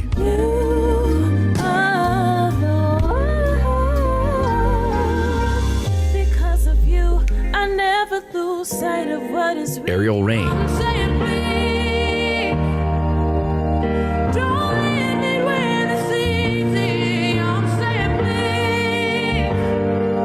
Tim Walker with Can't Keep Chasing. I'd rather have you than gravity, 'cause you keep me lifted. And that makes a difference. That makes a difference. If you're looking for something special to do on Valentine's Day with that one that you love, you've got to be at Lessons on Love with Terrence Love. February 11th, Saturday night. Get your tickets at MemphisMusicRoom.com. I'm with John Burgos from the world-famous Rendezvous in the Alley since 1948. Brett, I want to talk about our seasoning and sauce today. Our sauce is a great blend of sweet, mustard, and vinegar. It's good on so many items other than barbecue. It's good on pizza. People use it in lieu of ketchup. But our seasoning is the original dry rub, created by my father using a mixture of Greek and Cajun spices. People think our sauce and seasoning are good just during the grilling season. Nothing could be further from the truth. It's good year-round. Our seasoning is good on fish, chicken, deviled eggs, corn on the cob, French fries. People even put a dash in a Bloody Mary. To get a complete list of all of our recipes using our products, go to hogsfly.com. Click recipes and you'll see 50 wonderful items and dishes. And Brett, our sauce and seasoning is available at most grocery stores, and if they don't have it, please remind your grocer to stock it. And our slaw is also available at most Kroger stores. Thank you, John. The Rendezvous, Mr. Charlie Virgos' Rendezvous in the Alley since 1948 and celebrating its 75th year. We are Sports 56, WHBQ Memphis, and W253DF Memphis, Flynn Broadcasting Stations. Now back to Sports Time on Sports 56 and 98.5 FM. Here once again are Brett Norsworthy and Bryant Dacus. Back in with Sports Time, Bryant Dacus and Jay Morgan Harder with you on this Tuesday.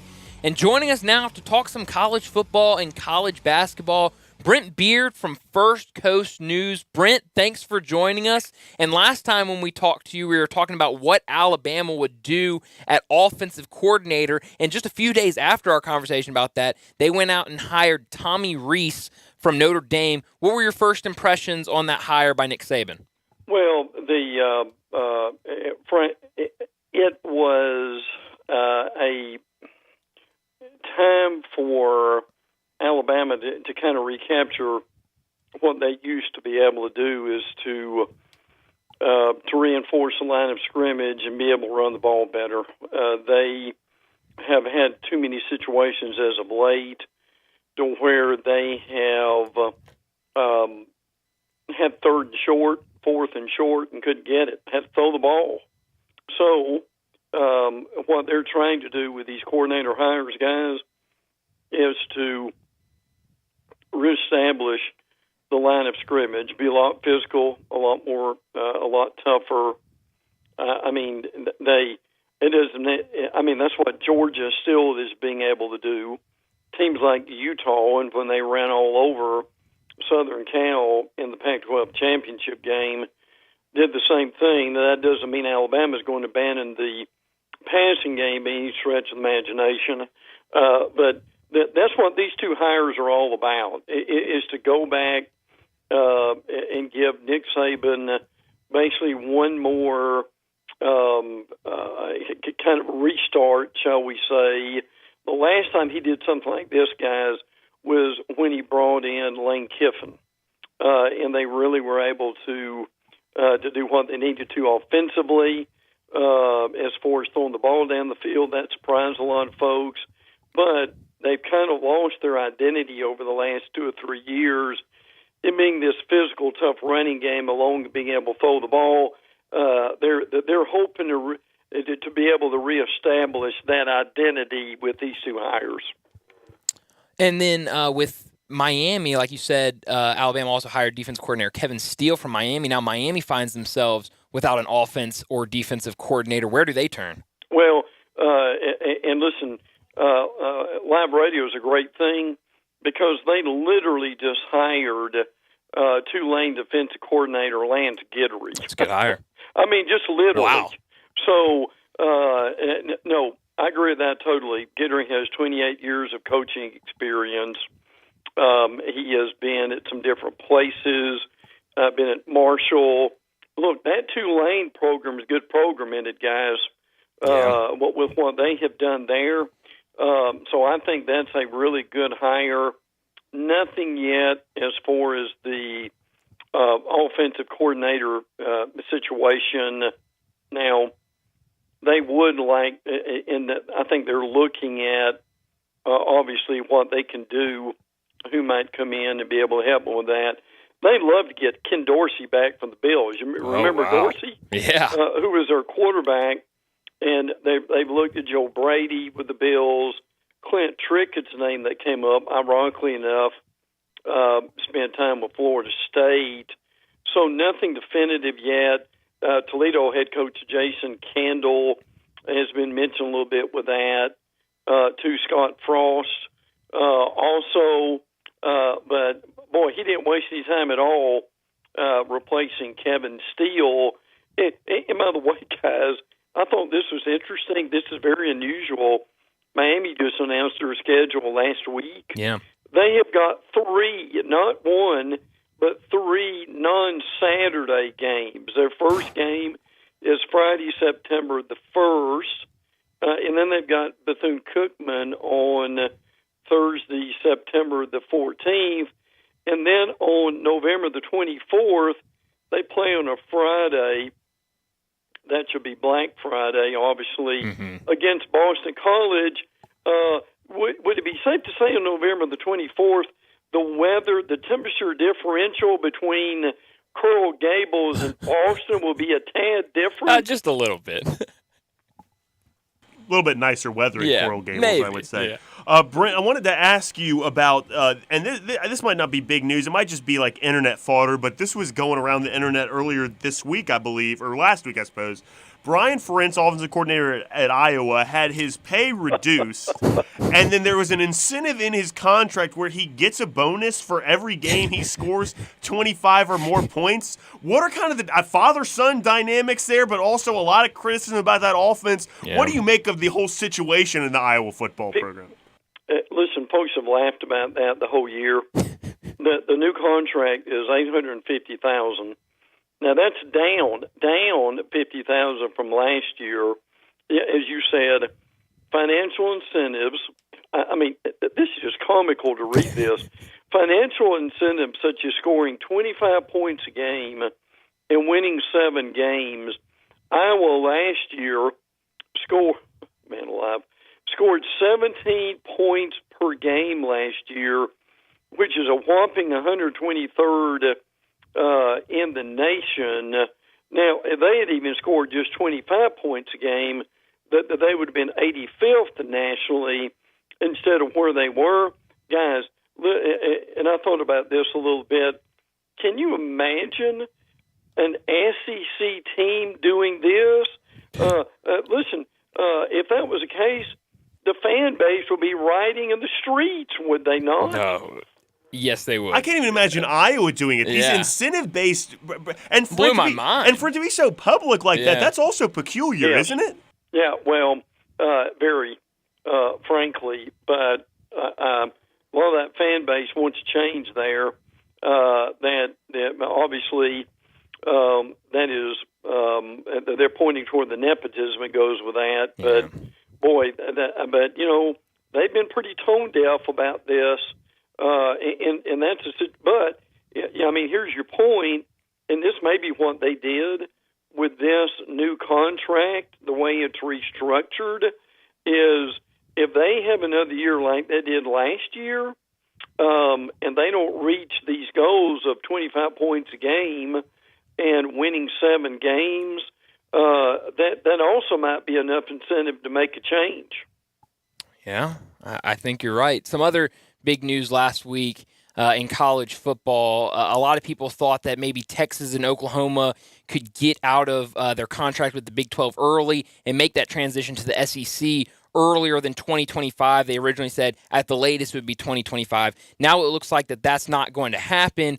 When those reports came out Friday, were you surprised by that, or did you kind of expect that 2025 was going to be the year? Well, I wasn't surprised, and I'll be honest with you guys, I don't think this is over. I think this is just leverage fodder, is what it amounts to. I mean, I get it in that the Big 12 want to keep them there as long as they can and squeeze every dollar out of them. Absolutely. That is possible. But here's the other reality of this. They don't want to be there. And probably the reality is the league really doesn't want them to be there either.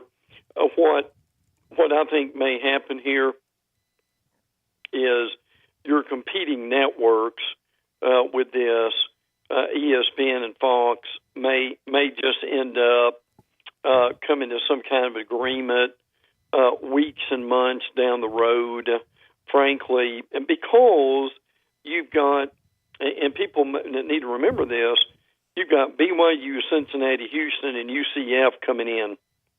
And at some point, guys, if you're the Big 12, don't you want to be who you are? Yeah. With these new schools coming in, and just being okay with that. But I mean, it may not happen. But I'm just throwing that caveat out there that the reality is, I just don't think this is a done deal yet. That it will be delayed that long. Yeah, I mean, like you said, I mean, it just seems so kind of weird that you're going to add these schools. And I get it with the TV deals, but I definitely would think even the Big 12 would at least a little kind of want to just get Texas and Oklahoma out of the picture and just move forward with the conference that they have set up. But we're talking to Brent Beard from First Coast News. And Brent, obviously college basketball rolling as we're really in the bulk of the conference slate. And last night, Duke dropped another conference game to Miami, 81-59, right after winning a rivalry game over North Carolina. Duke is now 17-7 in Jon Scheyer's first season as head coach. Well, what have you noticed with this Duke team this season, and do you think they can make a push down the stretch of this regular season and into the conference tournament to kind of have some excitement going on towards the tournament and try to get a push in there? Oh yeah, I think that's very possible. I'm not real sure what happened as far as between Saturday and last night. Now look, admittedly, that's a pretty big turnaround, isn't it, Guy? A pretty quick turnaround to go from all that emotion and then having to play a Miami team that's pretty good, frankly. And I mean, Miami's number 19, but my Stars, they ran Duke off the court 81-59. With that, Duke had 21 turnovers. Yeah, and now Miami at 19-5 and 10-4. I mean, that's an outstanding year in a lot of ways. I do like this Duke team. I think they'll be okay. Jeremy Roach and Proctor, the backcourt, 69 points, 10 turnovers. That's a bit many, but I think that they will get those together. That's what I had in two games last week. In the game against Miami, they had 13 points and 10 turnovers. So yeah, you'll see some differences with that. This, yes, Miami playing after Jim Boeheim talking about Miami buying players. So I think Syracuse is trying to get him to walk that back a little bit, right? Yeah, I think he frustrated a lot, not only the coaches and teams, but the fan bases as well. Mm-hmm. I want to ask you about the Big 12, too, because of how good that conference is, but I want to start a little more local with you, with the University of Tennessee. Obviously, their defensive prowess is well documented, as well as their ineptitude on offense is also well documented. What do you make of this team and their ability to make a run in the tournament? Is that defense enough? Is it too hard to get past the offense? Do you think they're gaining something by playing these low-scoring, close games? What do you make of Tennessee and their ability to make a postseason run? Let me give you the numbers here. And field goal percentage, I think they're like 300 and let's just say 350 Division I schools for basketball. I mean, you've got they're 269th in field goal percentage. They're 275 in 3 points. In points scored, they're 230. Now, they're fifth in rebounds, which has kept them in games. And I like this team in a lot of ways. But guys, are we seeing the same thing that we saw? I mean, even at 8-2 in the league and 18-4, are they going to get into a Sweet 16 game with the team that just that just simply outscores them, which wouldn't take much at this point? I think that their defense is going to keep them in every game. Yeah. But the problem is with their lack of scoring ability. At some point, guys, if you can't put the ball in the basket, that may send you home early, like you did last year. If I made you pick between last year's Tennessee team and this one, which one would you have more confidence in? I had a lot of confidence in this team last year until they got to the tournament and ended up going home early. So maybe last year, but still, I mean, they're so good defensively. But, I mean, guys, realistically, how many 46 to 43 games are you going to play? That's a good point. You can't play too many. And you can't get away with it in the tournament. No, you sure can't.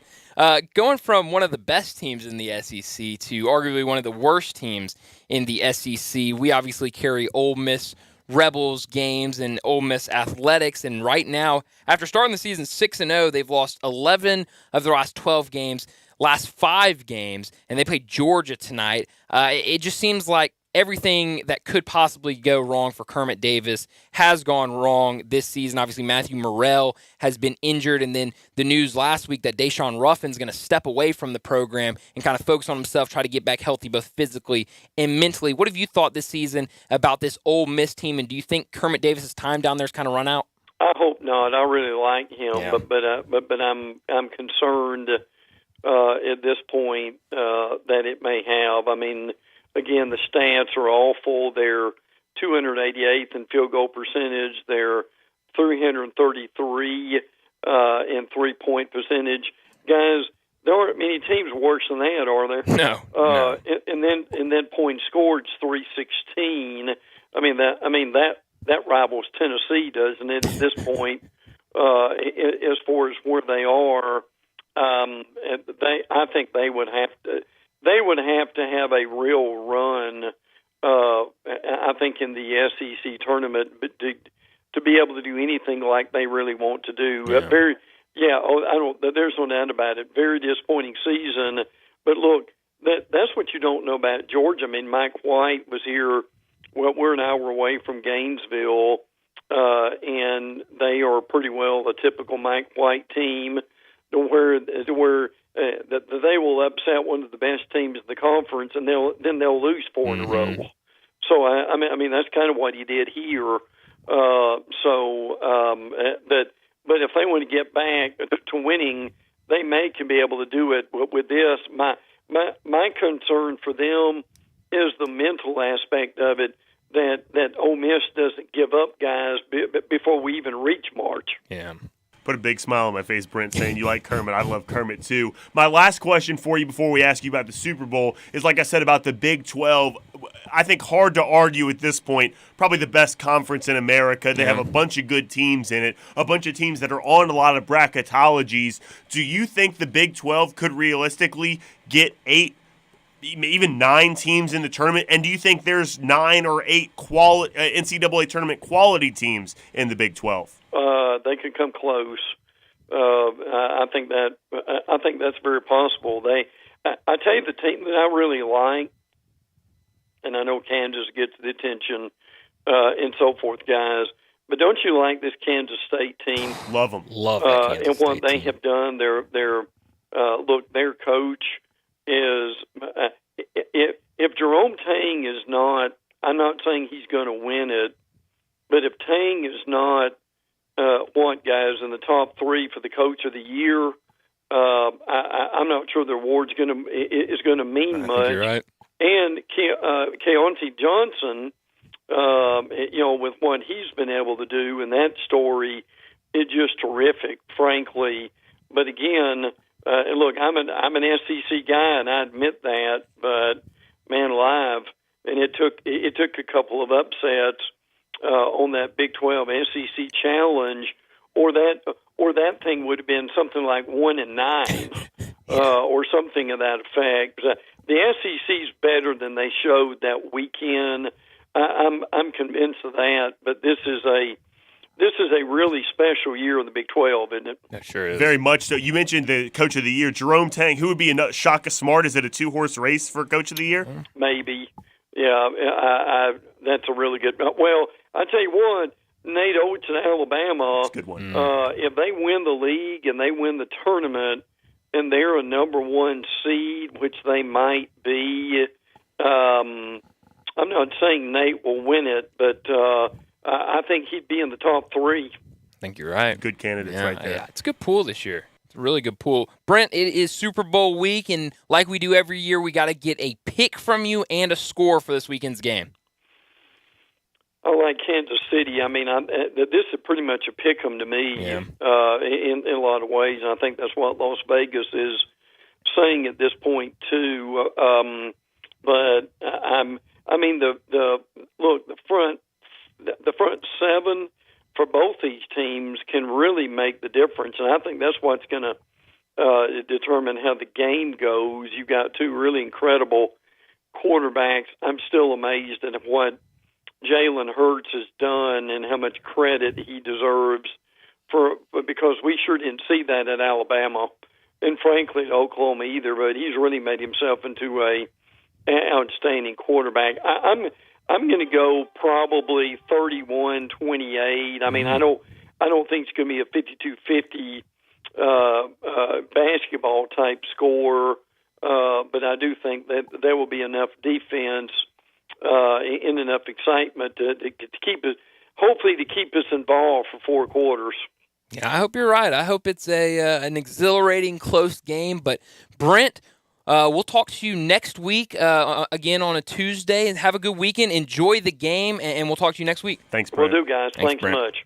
That's Brent Beard from First Coast News. It really seems like everybody's kind of been in that 30-something to 20-something range. Nobody wants to predict a rock fight. No. And this is an AFC North football, so it's not going to be a rock fight in that regard. That's a good point. I think you either got to go like in the 50s or make it the worst game you've ever seen. A shootout. 16-10. 6-0. 16-9. How about that? You know, y'all were talking about Coach of the Year candidates. Coy. I think Sean Miller has got to be up there too. What he's done with Xavier this year. I don't think he will be in there. It's a good one. Maybe. How many games have they lost? What, 2? 3? No, 2. 2 games. They've lost 2 games.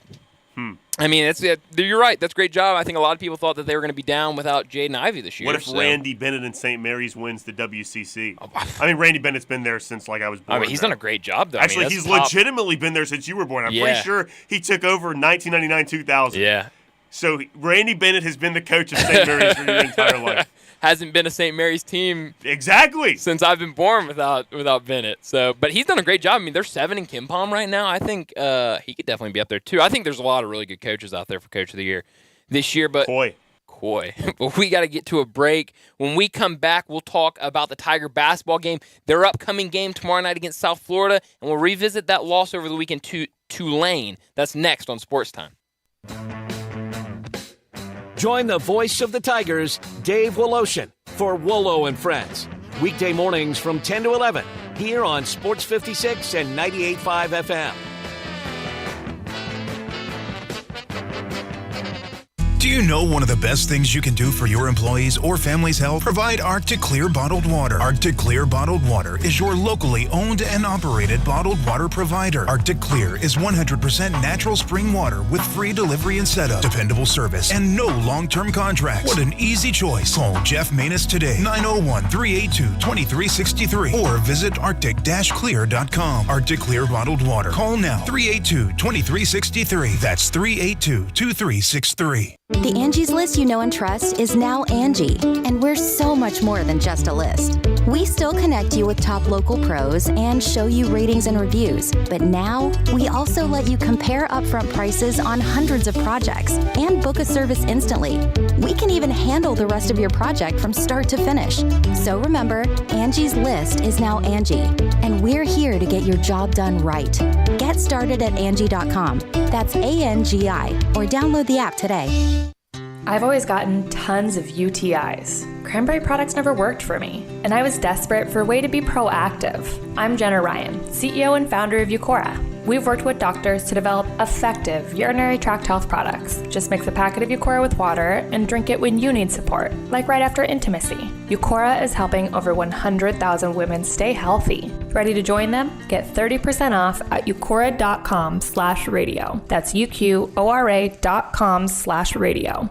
Hi folks, the Chevy Sheriff with good news for car and truck buyers. The Chevy Ranch has new cars and trucks in stock, ready for immediate delivery. Factory rebates up to $1,000 and Sunrise discounts high as $4,000. Immediate financing available with the interest low as 2.9%. A $15 million used car inventory with cars and trucks for every budget, and a lot specializing in cars and trucks under $15,000. If you've been turned down by another dealer, see us at Sunrise. We specialize in financing, and Sunrise is the home of the guaranteed credit approval. Find new roads for the Sunrise Chevy Ranch. Collierville. Listen Sundays at 11 a.m. to join Idlewild Presbyterian Church for worship. Idlewild is a PCUSA church located in Midtown Memphis. I'm with John Burgos from the world-famous Rendezvous in the Alley since 1948. Brett, we have catered parties all over this country and all over the world, from Singapore, Australia to Central Park in New York, but many people don't realize how much we do locally. For holiday events, office parties, tailgating, birthday parties, you can't do better than the Rendezvous. For example, you can get a cheese and sausage tray for 15 to 300 people for $3.75 a person. You can even build your own nacho bar for $10.50 per person. All you need is a minimum of 15 people. In many cases, we can arrange delivery and full-service catering. We've even made it easy to get to-go items. You could just park at our front door in the alley, put on your flashes, and we'll get you going ASAP. For all your catering items and prices, go to hogsfly.com, click on menu, and drop down to catering. Thank you, John. The Rendezvous, Mr. Charlie Burgos' Rendezvous in the Alley since 1948 and celebrating its 75th year.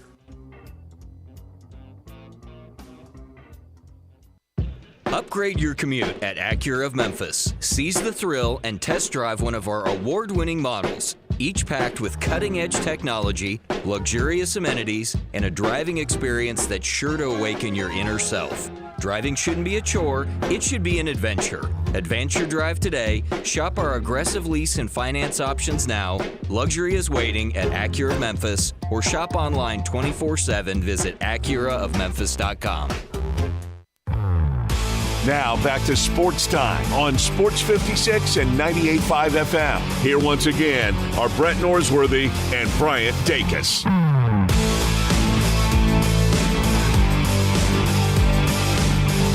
Welcome back into Sports Time. Bryant Dacus and Jay Morgan Harmon said Brett Norsworthy. Yeah, I'm not Brett. Not here. He'll be back tomorrow taking care of some personal matters, but he will be back tomorrow. But we talked a lot about the Tigers yesterday, and I want to jump back into it because a loss that I don't think a lot of people were really expecting. I think a lot of people thought that they were going to come back home and really handle Tulane. I even said when I was on with Dave Voloshin Friday morning that I thought that the Tigers What show was that? That's Willow and Friends with Dave Voloshin, produced by Jay Morgan Harder himself. You didn't say that. I just wanted you to say the name of the show. But I even said that I thought that they were going to bounce back and win that game. And I really did think that going into it because they've been so good at home. And this is a game they lost. I thought they would really be ready to go and get that revenge on Tulane. And that wasn't the case in overtime. Another overtime loss of the season. Their first one was against UCF when that game went to double overtime, kind of a late night game. But this team just kind of like the Grizzlies. I mean, they have trouble at times closing games. We saw them get that win against Temple on the last second shot. We didn't talk a lot about it yesterday. I did not like the final play that the Tigers ran in overtime. Well, Penny says it wasn't. Let me do that less sarcastically. Penny said after the game that he actually called that play to go to the rim, and it was stopped at the three-point line. What do you think about that? So I talked about this a lot with my brother over the weekend because I don't know how to interpret that. Because that doesn't make much sense. It's not the first time players on the court did not execute the play that was called. Right. But Kendrick is so good getting to the basket and drawing fouls that when I'm thinking about this late game situation, Kendrick drives to the basket, there's probably about a 60% chance that he's going to get fouled or make a shot, probably. And those refs Saturday afternoon, they were calling fouls. I mean, it wasn't one of these situations where maybe they're going to just let it play. I think they would have called a foul if he drove. It looked like he kind of had some space. He's really good at getting to the hole. But, I mean, I don't know if that was just Kendrick didn't like what he saw. I figured it was more like, we want you to get to the basket, but if you see something different, I trust in you. Make a play. That's at least what it seemed to me. If you were a gambling man, how would you – if I made you – obviously you're a reporter and you cover the team in that way, so you're not in the business of giving opinions. Right. Except for here.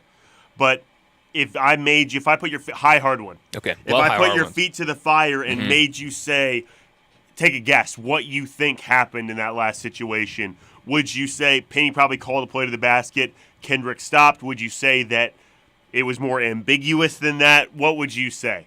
I'm not even sure this is a fair question. I really don't know. I think it's probably a little more, like I said. I think Penny trusts Kendrick in these situations. And I think until he misses it. And then he said, "No, you're supposed to go to the basket." Mm-hmm. But then at that point, I have a problem with that. If I'm a collegiate coach, if that was the case, if that's what the case was, if he drew up a play and said, "Get to the basket," you're going to get to the basket. You're either going to get fouled, or the ball's going to go in, or we're just going to live with we drew this play up and you missed it. I have a problem if my player doesn't execute that play. And so if that's the case and he didn't execute it, I have a big problem with that if I'm a coach. But fully opinionated too. But like I said, it's not the first time. No. But that was a very... And it won't be the last, even on this team. You're absolutely right.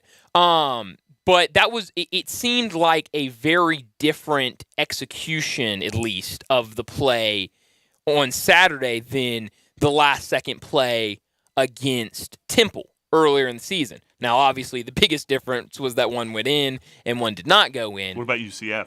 Obviously, that wasn't the last-second play, but that was the game that they blew down the stretch. Well, see, I'm just kind of talking about the last, because both of those games, both of those games against Temple and Saturday against Tulane, there was the timeout with only a couple seconds left on the clock. In one of the Temple games, he called timeout with a shot opportunity. So against Temple, Kendrick was driving to the basket, and Penny called timeout like right while Kendrick was going up for a layup. And what type of shot did they get after the timeout? Was it a 3? It was it was at least one screen. It might have been a double screen, kind of cut around backside. But was it a 3 or 2? No, it was a 2. It was a 2. It wasn't going to the basket. It was midi. It was a mid-range. He came around 2 screens, inbounded, mid-range shot on the kind of baseline, heaved it up at the final second and it went in. It was a really good play drawn up. We asked Dave Lotion about it. I think last week because on this show, and he said that Penny originally thought it was going to be an inbound to the side, and then they told him during the timeout that it was inbound under the basket. Because you saw him talking to a ref, and it was Frank Haith in the Frank huddle Haith doing drawing something. the play up. Correct. And so how convenient. Sorry. It's okay. But maybe that's the case. Maybe if the play was inbounded to the side against Temple, maybe you saw a similar play. But the offense just looked really stagnant in that inbound. I mean, it was like, if I remember correctly, that was 2 days ago. But it was an inbound to Jaden Hardaway. Jaden Hardaway got it to DeAndre. DeAndre handed it to Kendrick. Kendrick brought it up top of the key and just kind of settled for a 3. And didn't really seem like it just seemed like the offense was stagnant, and obviously when you draw up a play in those last couple of seconds, the whole object is not to have the offense stagnant. Well, what I find interesting about the game, full transparency, didn't watch it. Mm-hmm. But what I find interesting about the game, having listened to Dave Woloshin every day, who does a fantastic job, who not only watches every game, watches them intently because he has to say what's happening during the play, and that's just a little different level of memory that comes with that. I don't want to interrupt you. No, but you're going to. I am. But Brett always compliments Dave, and I'm usually either at the game or at home, so I don't get to hear him. But on Saturday, I was doing Ole Miss Vanderbilt basketball game, or Anchor Down, or Anchor Down. It was Anchor Down on Saturday. And so I was driving home, and man, we sure are lucky. Dave Lotion does a fantastic job during those games. Seasoned vet too. He does a fantastic job. That's all I want to say. I want to give Dave credit. Well, so I listened to him, and like you just said, does a great job, and he has a different level of of knowing what happened because he's talking about it, and he has to not only talk about it on television, but talk about it, transcribe it. Transcribe is not the right word, but describe it to the listening audience, and it's a different level of detail that you have to talk about. Paint a picture, exactly right. And so he has a good understanding. So I've heard him talk about it, heard you and Brett talk about it to a lot at this point too, and my folks for that matter, they were at the game. And one thing that they've talked about, great seats they have. Yeah, we don't need to talk about that. But one thing that they talked about was the last shot in regulation with 11 seconds left in the corner, the 3-point shot that was taken. Yeah. And Dave says it was wide open.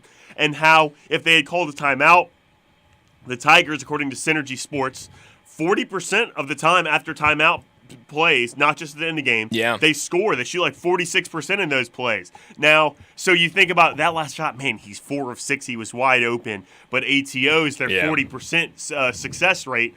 That being said, though, that last play that we're talking about, that they settled for a 3, that's an ATO.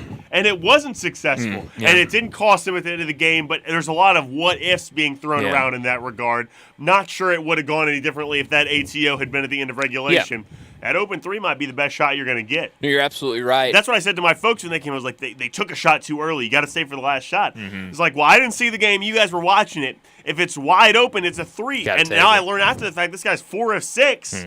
He was hot. That might have been the best opportunity to win the game, even with if they would have called timeout and with the ATO in overtime. That might have been the best shot to win the game. Yeah, and I mean, I agree with that. I just keep saying the same thing of I just don't know if I trust this team yet or if I ever will trust this team taking a 3 in the last second, just because they've been such a poor three-point shooting team this year that I just don't know if you're going to say this is you can either have a 3 as your last second shot or not a 3 as your last second shot. I would probably go with give me the 2 and see what you can get there. I just don't know if I have any, even though he was 4 for 6, I just don't know if that confidence is there yet. What was Kendrick? He wasn't 4 for 6. Kendrick, behind the arc, was 1 for 7. So 1 for 6 at that point. 1 for 6 at that point, yeah. Huh. He struggled from behind the arc this year. Positive note. Okay. Give it to me. Let's take a Spin City. Spin City. I'm going to positively 180. spin this. No, because we're not being negative. No, we're not. We're just talking about what happened. I'm just going to go Spin City, turn it into a positive. Yeah. That's what you do when you're a homer like me. That's right. Because I love the Tigers. Big Tiger guy. Big Tiger guy. My spin would be these are the kind of losses that you want to have in terms of the situation, how they lost. Because if this situation rises again where it's a last shot and they need a bucket, down 1, tie game, whatever, they ain't going to settle for another 3. No, they're not. You know what I mean? Yeah. You've already gotten this and missed 2 game-winning 3s in that game. I think the media narrative is probably overblown. Sure. Isn't it always? And specifically with the University of Memphis, these kids are not listening to what we're saying or what any competing radio stations are saying or what people are writing. These kids do not care at all. They're just not paying attention to it. No. We might as well, we can say anything we want, they wouldn't hear it. No. Now, Penny might be listening to it. The other coaches might be, I don't think they're listening to it either. Word might get back to them. I don't think it gets back to the players at all. So it doesn't matter in that regard, the criticism. But if Penny said get to the basket, they're getting hell all week in practice. They got hell in the locker room. They got hell the next day at practice. It is going to be, and they lost the game. Yep. Got swept by Tulane. Yeah. So this is going to be ingrained in their head. If we get a last opportunity like this again, we're not settling for another 3. And in that regard, it's a positive. If they make the tournament, if this doesn't hinder their chance to make the tournament, if they're still in the conference tournament, even any game the rest of the season. Any game the rest of the year. Yeah. That's my Spin City for you that turns it into a you're positive. Right. I think because you're absolutely obviously the sky is falling when you lose twice to Tulane, one of them on your home court, right? Sure. Nobody is more down on the Tigers right now than Tiger fans. No, but you're absolutely right. I mean, no one might care that much outside the city, but no one cares. No one is more down on the Tiger than Tigers fans right now.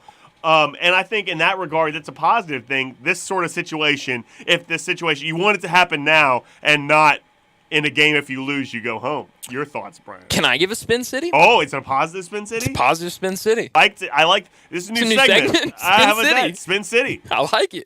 Or Spin Street, because that used to be a shop in Memphis that's now defunct. It's closed down. So that would be like a Memphis tie. Spin Street. Spin Street. All right, here's my Take a stroll down Spin Street, Bryant. Here's my stroll. Tigers in pretty much every bracket are still on the right side of the bubble. Now they're completely on the bubble now, but they're on the right side. So all of this negative talk being swept by Tulane. But that's if the season ended today. Yes. I'm going to take a negative spin to your Spin We're trying City. to be positive. But what I'm saying is if you go out, I mean, everyone talks about this loss, and yeah, it's bad, and yeah, you had an opportunity to win it. You had multiple opportunities to win this game. You were up in the fourth quarter. You talked earlier about closing these games out because of that game Second against. half, John. What did I say? The fourth quarter. I'm also not John. John did the same thing yesterday, really? though. Called it fourth Got quarter. fired up. Anyway, go ahead. But you talked about the UCF game and not being able to close it out. They weren't able to close this out. I mean, it seems like all the negative sky is falling, like you said. But you take care of business. I feel like a broken record. This is a tough rest of the remaining schedule coming up. It's tough. But, I mean, you go out and win games, handle business, I think you could still be in a pretty good spot. Why does a broken record repeat itself? If it's broken in half, you can't play it at all. Well, see, it's not broken. It's got little scratches in it. But does that make it repeat itself? Why is that? I don't have enough technology. 901-360-8255 or comment, because actually I can't see the text line. Comment on YouTube and Facebook and Twitter or Twitch and tell us why a broken record repeats the same sound over and over again, or if it does, and if it doesn't, that's a bad saying then. Broken record. You sound like a broken record. I do sound like a broken record. That's what people say all the time. I sound like a broken record. But I don't know if does it always repeat itself? I don't know. Do you have any insight into this whatsoever, or should I move on? No, I just know the saying. I don't know anything about records. Commenting on your spin street, though. Yeah, please. Is that would be if the season ended today. Yeah, but I'm saying. And because all these other teams that are around Memphis on this quote-unquote bubble, is Memphis on the bubble? Do you consider them on the bubble? I would consider them on the bubble. So, I mean, in Joe Lunardi's bracket, they're one of the first or last four in. Is that the bubble if you're in? I'd say that's part of the bubble. I'm not familiar with what the bubble means exactly. I mean, I know what it means, but I don't know where it stops and where it ends. I think that's where it starts. Because I mean, you're right on. You're kind of teetering in and out. You're one of the last four in. I'd say that's bubble. I think it is. What about last four buys? Are you on a bubble if you're a last four buy? Well, that's a good question. Call Point up Joe Lunardi. Is all. Yeah, we should. Or Mike DeCourcy. Or Jerry Palm. Mike DeCourcy had him on a 10 line. What is he on Lunardi? They're an 11 on Lunardi. They're 11 pretty much everywhere else. I don't know. I'll look up Jerry Palms, but I just know those two off the top of my head. But my commentary on your Spin City would be that's if the season ended today. But what I'm saying is... And also the Tigers have to play other games, some of which they're going to lose that we don't expect them to lose, outside of Houston. Maybe they beat Houston, one of those two. So just as much as I'm saying they could lose one we don't expect them to, they could also win one we don't necessarily expect them to. But all of that happens on this bubble where pretty much every team surrounding them plays exclusively quad one games the rest of the way. Okay, so well, you're really spinning my spin. I apologize. Spin you could have done it to mine too. But that's what I see. That's why I'm looking at the bracketologies right now, saying that's if the season ended today. Yeah. These other teams around them just exist and play games, and they could move up. But and the Tigers lose one more game, and they move here's down. my question, and we kind of got to be quick because we need to get to a break. But we got to play. Yeah. But I have a question for you, real quick. Do you think hard one? Nah, not really hard one. All right. Do the Tigers have to, in your mind, just because of the amount of quad wins, you anticipate them losing a game outside of Houston? Do they, at the very least, have to split Houston? Got a great answer for you. I have no idea. Let me ask you: do they have to split Houston? I don't know how the quad works, to be honest. Ask me in 2 weeks. I have a terrible grasp with the quads and how they work. I don't know. You know what I say? Win your league. And then you don't have to worry about it anymore. I'm not into the quad stuff. I talk about it here because that's what we need to talk about. We had to talk about Tigers making the tournament, and that's what we're looking at. I have no grasp of the quad whatsoever. I just know there's quads. And quad 1 is good, and a quad 4 is bad. Don't ask me where they start or where they finish. And I think quads change depending on where you're home on the road. They do. See, I don't know about quads. Because I'm not a quad guy. It's like I'm a win your league guy. Top 50 at home is a quad 1, and then it's top 75 if you're on the road. Hey, you know what happens if home court advantage plays a role? Wow. You know how you make the tournament? Win your league. You win your league. That's right. End of story. Get automatically qualified. How about that? But Jerry Palm, I just looked it up. He still has them as a 9 seed. So he has them. When does it say at the top when it was published? Updated February 6th at 10:37. So that was yesterday. So that was after. So Jerry Palm likes the Tigers. Come on, Jerry. Jerry Palm, big Tiger guy. But Tigers probably in.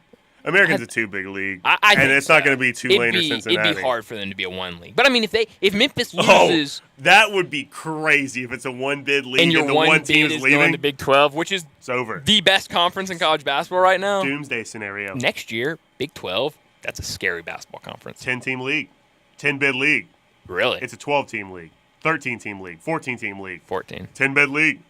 It's a lot of numbers. I just threw at you. Yeah, but now Brett Norsworthy with a word from FanDuel. Brett Norsworthy here for FanDuel. We all have our systems when we bet, from picking the perfect upset to combing through injury reports the night before the game. But there's one thing every bettor should include in their system: the responsible gaming tools available on FanDuel Sportsbook. These tools help keep your play in check and under control. Tools like time limits so you don't unknowingly spend more time on the app than you intended. Wager limits to help prevent you from betting more than you should. And you can even take a timeout, which pauses your account for as long as you may need. FanDuel wants every bettor's experience to be about fun and entertainment. So visit FanDuel.com/playwell and make responsible gaming tools a part of your system. Must be 21 and present in Tennessee. Gambling problem? Call the Tennessee Red Line at 1-800-889-9789. Broadcasting from the Family Leisure Studio, we are Sports 56 and 98.5 FM. Moving is stressful, but Black Tie Moving can take the worry out of the process. Whether you're moving across town or across country, moving your home or your office, your personal moving concierge from Black Tie Moving will work with you to design a plan that perfectly fits your budget and needs. And they're available 24/7 to answer any questions you have. Give Black Tie Moving a call at 901-316-6196 or go to blacktiemoving.com/Memphis to get your personal, no obligation quote from the moving experts at Black Tie Moving. Progressive presents Adjusting to the Suburbs. It never dawned on me how much walking I used to do until I bought a house in the suburbs. Like when I'd say, I'm going for coffee, of course I was walking, but now it's like 3 miles and no latte's worth that. I find myself inviting people on walks with me like it's a scheduled activity. This morning, my neighbor asked me what I'm doing, and I actually said, I'm going for a walk with Nancy. Anyway, when you save with Progressive by bundling your home and auto, that's the easy part of adjusting to the suburbs. Progressive Casualty Insurance Company. Coverage provided and serviced by affiliates and third-party insurers. Hi, everybody. I'm Dave Woloshin here for Homer Skelton Hyundai. I love to brag about my friends right at the corner of Highway 78 Lamar and the first exit in Mississippi Craft Road. They always come up with some innovative program that makes you want to just go out and get your brand new car. And I'm talking Hyundais. Right now, you can get a new Santa Fe. You can get a new Tucson. You can get any brand new Hyundai. State-of-the-art technology. You can get that without paying for 3 months. You've heard me correctly. You can get a brand new Hyundai and not pay for 90 days. This just started. It's going all the way through January. You could say a Christmas present, a holiday present from Homer Skelton Hyundai. Again, make your deal and then don't worry for 90 days about paying the very first payment, and only at Homer Skelton Hyundai. Still overpaying for a razor? In this economy? Gross. At Dollar Shave Club, you can get a top shelf shave at a regular shelf price. We've been hawking shaving products for years online, and we're excited to bring you the same great quality and low prices at a store near you. From high-quality stainless steel blades to super smooth shave creams, Dollar Shave Club's in the business of making your shave easier. Find Dollar Shave Club in the men's razor aisle. Getting your Dollar Shave Club razor wherever you want. Isn't that great? I'm with John Burgos from the world-famous Rendezvous in the Alley since 1948. Brett, we have catered parties all over this country and all over the world, from Singapore, Australia to Central Park in New York. But many people don't realize how much we do locally. For holiday events, office parties, tailgating, birthday parties, you can't do better than the Rendezvous. For example, you can get a cheese and sausage tray for 15 to 300 people for $3.75 a person. You can even build your own nacho bar for $10.50 per person. All you need is a minimum of 15 people. In many cases, we can arrange delivery and full-service catering. We've even made it easy to get to-go items. You can just park at our front door in the alley, put on your flashes, and we'll get you going ASAP. For all your catering items and prices, go to hogsfly.com, click on menu, and drop down to catering. Thank you, John.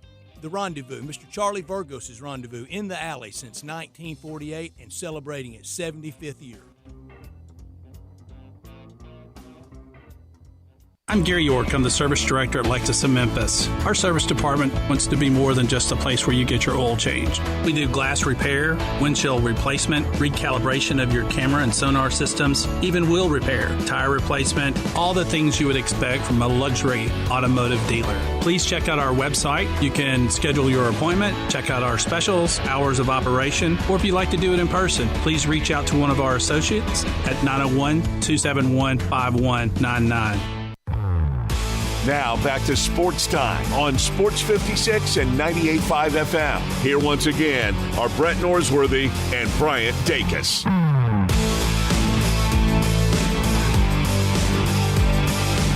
Back in with Sports Time. Bryant Dacus, Jay Morgan Harder with you, and we got to get to our favorite segment of the day, and that is... Don't speak for me. My favorite segment of the day. I love it, too. It's my favorite. Our favorite segment of the day. That's big number of the day. So do you want to start? Or should I go first? You want me to go? Yeah. No, you go first. Okay, Brian. I'll go first. My big number... I'll go. No, you go, Brian. You go first. I'll go first. Are we sure? Uh-huh. Okay, I'll go first. My big number of the day, 12. You know why? Why, Brian? There you go. That's how many USFL football games are going to be played at Simmons Bank Liberty Stadium this year between the Memphis Showboats and the Houston Gamblers. Because, I don't know if you know this, Jay. You said 12? 12 home games. Down. Because they're sharing a stadium this year. I don't know if you know about the pod system in the USFL. They did that in Birmingham last year, right? But that's the XFL. No. That was USFL last year. But everyone was in Birmingham last year. So it was kind of interesting because you would turn on the television and maybe the Birmingham Stallions would be playing, and there'd be a decent crowd there on like a Saturday night watching their hometown team, the Birmingham Stallions. Prime time, baby. Then the Michigan Panthers and the Houston Bandits would be playing. Right. Or Houston Gamblers, excuse me. Oh, and how not could you make a that soul mistake? would be there.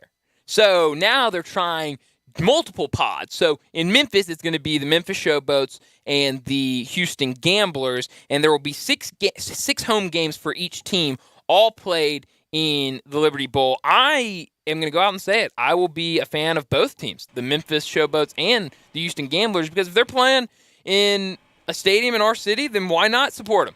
They need somebody to support them. Not me. I'm an XFL guy. I've already decided. I haven't picked a team yet for the XFL, and it starts I know. I don't want to. next No, week, I told right? you I Or don't 2 want weeks. to. I told you I don't want to. I don't know. You're asking the wrong person. This is all a bit. I don't want to pick a team, Why don't you Brian. just tell everybody I then? love the XFL. Not a bit. Kind of a bit. I want to be a fan of the league. I want to go to the XFL website, and I don't want to get like team gear. I want to get just XFL gear. XFL gear. Like Rob Lowe in Yeah. the meme where he wears the NFL hat. I want to do that for the XFL. I want to have XFL labeled merchandise. XFL sweatshirt. So who do XFL you cheer for sweatpants. when you watch the game? Just cheer for a good game? Offense. Ooh, Like more Travis points. Kelce's mom. Wow. Because that's what she said. Yeah. TWSS. Anyway, that's what she said. Oh, I see. Michael Scott from The Office. I've never seen it. Really? Yeah. Never seen The Office. Greg I've Daniels. seen bits and pieces of it. Greg Connor's Daniels a used to- huge fan of The Office. Greg I don't know Daniels why I used to just be pointed Conan over like O'Brien's. standing He's not there. here. No. Greg He will Daniels be, used to though, be soon. Conan O'Brien's writing partner Really? when they worked at The Simpsons. Interesting. And before that. Your big number of the day. Hardly. My big number of the day, Bryant, is 17. Wow, our numbers were kind of close. Or it could be 68. You can pick you'll see why in a second. The Clippers won last night. They beat the Nets in Brooklyn. Cam Thomas had 47 last night, though. I've been on the free Cam Thomas train for months. He's stepping up. Kyrie out. Cam Thomas 40 in. the last 2 games, but he's Insane. put his butt on the bench lately. I think he has a lot of crack energy. Mm. Like, I'm not saying he smokes crack or Right. is a crackhead. He has, like, that spirit of crack within Sure. him where he takes the craziest shots you've ever seen. And he took 30 shots last night and, like, 25 the game before. And I think he would do that if he played on, like, the All-Star team. Like, he Right. could go out there with LeBron and KD, and he would still take 30 shots, which is why the only way you can control a guy like that is to put his butt on the bench. And that's why he's been on the bench. That's not the point, though. The point is the Clippers beat them last night. Paul George and Kawhi played. Both had really good games, 24 for Kawhi, 29 for Paul George. The Clippers are 17-8. That's the 17. 17-8 when Kawhi and Paul George both play. That's a 68% winning percentage. That's the 68. That would be tied if they just played those games. That would be tied for the second best winning percentage in the league. Better than the Grizzlies, tied with the Nuggets, tied with the Sixers, only worse than the Celtics. Wow. So if you're not scared about the Clippers, you should be. If those two guys are on the court, they're a dangerous team. It's too bad they don't care about the regular season. Yeah, I got to ring. That was bad ring. I got to ring the bell for that, though. You're absolutely right about that. That's always going to be the excuse, isn't it? Well, they don't care about the They don't care season. about the regular Hey, you're not even sure Kawhi's going to play in the playoffs. Yeah. They're not Really? scary. I'm just scared about the Nuggets. I'm not scared about anybody in the The West. only team ahead of the Grizzlies That's is right. the Nuggets. So Just that's look the at only team you should be worried about. Nailed it. There's a lot of teams in the West to be worried about. Nope, just them. Newsflash. Just them, Bryant. You're right. But we got. You must not like the Grizzlies as much as I do. Maybe. I don't know. But we got to get to a break. When we come back, It'll be a shorter segment because we got to get out early for Ole Miss in Georgia. But when we come back, we'll talk about the NFL and Super Bowl 57 with Bo Marchant.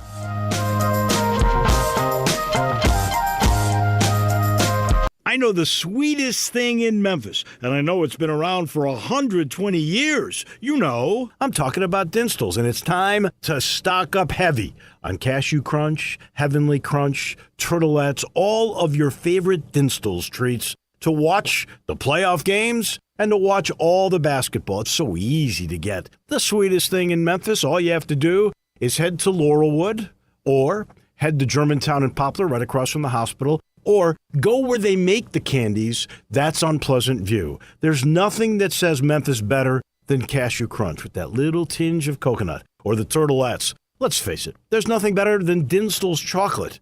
That's the mainstay of all candies, isn't it? Milk, chocolate, although their dark chocolate is pretty darn good. And if you get the peppermint with the dark chocolate and put it in the freezer, you're going to love it. So many ways to love Dinstall's. 115 years of making Memphis oh so sweet. We told you this was going to happen, and now it has. The floor model sale is happening at Family Leisure. Lowest prices of the year on pool tables, on those wonderful spas, on patio furniture, state-of-the-art, and, of course, the game tables. Floor model arcades are now starting at $1,200. It's your last chance for a 2022 pool. And floor model trampolines are only $2,100. That's the installed price. Family Leisure, I-40 and Wooden Road, where family and fun come together. Add a little excitement to your sports watching experience by betting on all the action on FanDuel Sportsbook. There's a reason why FanDuel is America's #1 sportsbook. Their app is simple to use. They've got great odds on all different betting markets, unique, fun bet types like same-game parlay, and exclusive always-on promotions such as enhanced odds boosts on the biggest events to let you get more action out of every game day. And if you win, they even get you your winnings safely in as little as 24 hours. If you've never tried FanDuel Sportsbook, what are you waiting for? Download the FanDuel Sportsbook app to get started and be sure to sign up with promo code CASH so they know I sent you. That's FanDuel Sportsbook, promo code CASH. Must be 21 and older and present in Tennessee. First online real money wager only. $10 first deposit required. Bonus issued is non-withdrawable site credit that expires 14 days after receipt. Restrictions apply. See full terms at sportsbook.fanduel.com. Gambling problem? Call the Tennessee Red Line at 1-800-889-9789. This show is sponsored by BetterHelp. When you're at your best, you can do great things. Working with a therapist can help you get closer to the best version of yourself. Because when you feel empowered, you're more ready for life's challenges. BetterHelp is a great therapy option. It's flexible, affordable, entirely online, and it matches you with a licensed therapist. Let therapy help empower you. Visit BetterHelp.com/tryit to get 10% off your first month.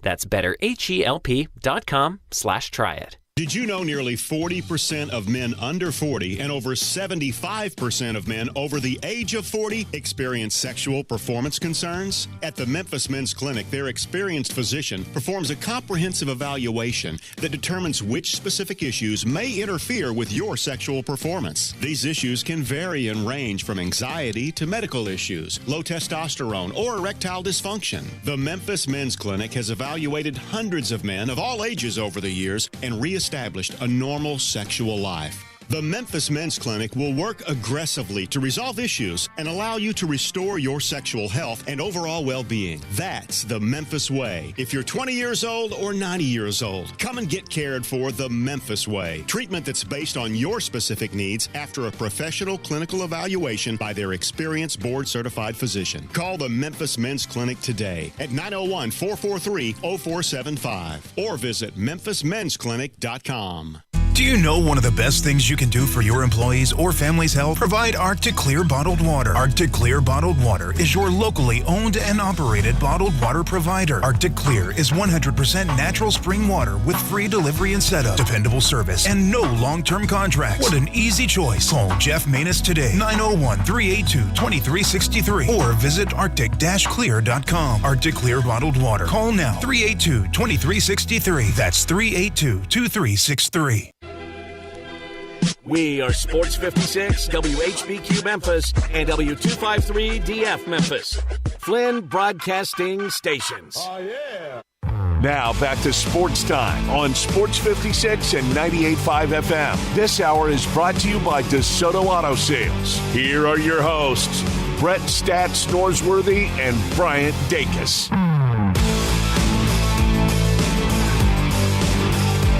Welcome back into Sports Time as we are in our final hour, actually final 30 minutes because we got to be out early. Hotty toddy. That's right, with Ole Miss versus Georgia. But sounds like Bo's going to a different college game tonight. Oh, though. Wow. We'll have to ask him about it. Joining us now, Bo Marchant, to talk about the NFL. But I guess first, I hear you have big plans tonight, Bo.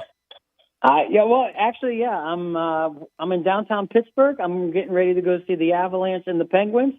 So when Jay said that we had to cut out early, I'm like, you know what? All the time needed is time that will benefit me to arriving on time. But nonetheless, first priority is to talk with you guys because I love coming on Memphis 56. Oh, well, we love having you, Bo. And I don't know if you noticed, me and Jay have turned into big hockey guys. We both got hockey apparel on today. We do, actually. So we feel akin to you right now. So, we're all in sync right now. This is perfect. But, Bo, Super Bowl 57 this week. Obviously, I love your quote tweets every week about who you predict in the Super Bowl, and you're spot on this week. I mean, you nailed it. What are you most excited about for this matchup? Just kind of looking ahead. Well, I don't know what the years are, but we got the top seed in the AFC, the top seed in the NFC, two teams that are 14-3, and it'd be hard to argue that maybe they weren't the best teams in each conference. So I think we get a legit, number one versus number one, two great teams. Hopefully everybody will be healthy. Patrick Mahomes will be as close as he can be to Patrick Mahomes with the 2-week hiatus, absent of that AFC Championship game of the Bengals. So I just think the quality of the teams, it's not one of these games where you're going into it thinking, oh, this team's overmatched. You're kind of hoping that they can stay with them. I think this particular contest is you really got two heavyweights.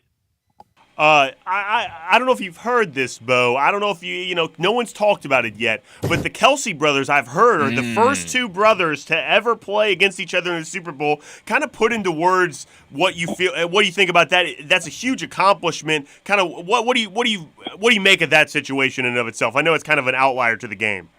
Yeah, well, last Sunday or whatever, the AFC NFC Championship games were going on, and you knew that the Eagles were going to come across as the winners, and then the Chiefs were going to win. I was down actually in Houston on my way to Mobile, and I told the buddy I was traveling with, like, wow, we're going to have these Kelsey brothers in it. And I didn't know the ramifications if we've had brothers in, this particular contest before, but it's amazing. And I don't know where I heard it, but I heard it somewhere that Kelsey's mother was on a radio program, and I heard a clip of it, and they asked which son's the favorite. And she said, well, Jason's, she goes, I'm not going to say, but she goes, Jason has given me 2 grandchildren, and I'll just end it at that. So kind of fun way to kind of spin it between Jason and Travis. Oh, favoritism there. Bo, we kind of saw in the AFC Championship game kind of a lot of injuries for the Kansas City Chiefs, and they were able to kind of get past that and win that game. But what do you think about, obviously, Juju Smith-Schuster and Kadarius Toney both questionable for this game, and then with Mahomes and that ankle, how close to 100% do you think he'll be on Sunday afternoon? Well, I think Mahomes should be closer. I don't think he's going to be 100% because we really don't know. We know he was very limited against the Bengals, but they were able to persevere and get past Cincinnati. Again, Patrick Mahomes at 90% is probably better than 31 other quarterbacks in the NFL. Right. He's just a magnificent player. He's just special, and we're privileged to watch him. I'm not going to lie. I mean, he's that good. Juju hurts. Kadarius Toney, the guy from the Giants, he really hasn't made an impact. So that I can say, hey, you know what? You want depth, but in terms of how much they were going to lean on him going into a Super Bowl game, I think there's a lot to be discussed in terms of that. Juju does hurt because Juju kind of got hot. I think him and Juju and Patrick kind of found a rhythm towards the middle or towards the end of the season. You kind of start to see that combination. But listen, Andy Reid is an offensive guru. We know that. And he's going to find ways to get the ball. We know it's going to be Travis Kelce and Mahomes. If they overwhelm Kelce in coverage, it's going to be how the Chiefs find other guys to step up. And that's going to be, I think, the key to it's going to be Mahomes' magnificent ability and them just finding other ways to kind of distribute the ball. And I think Tyreek Hill is probably regretting leaving.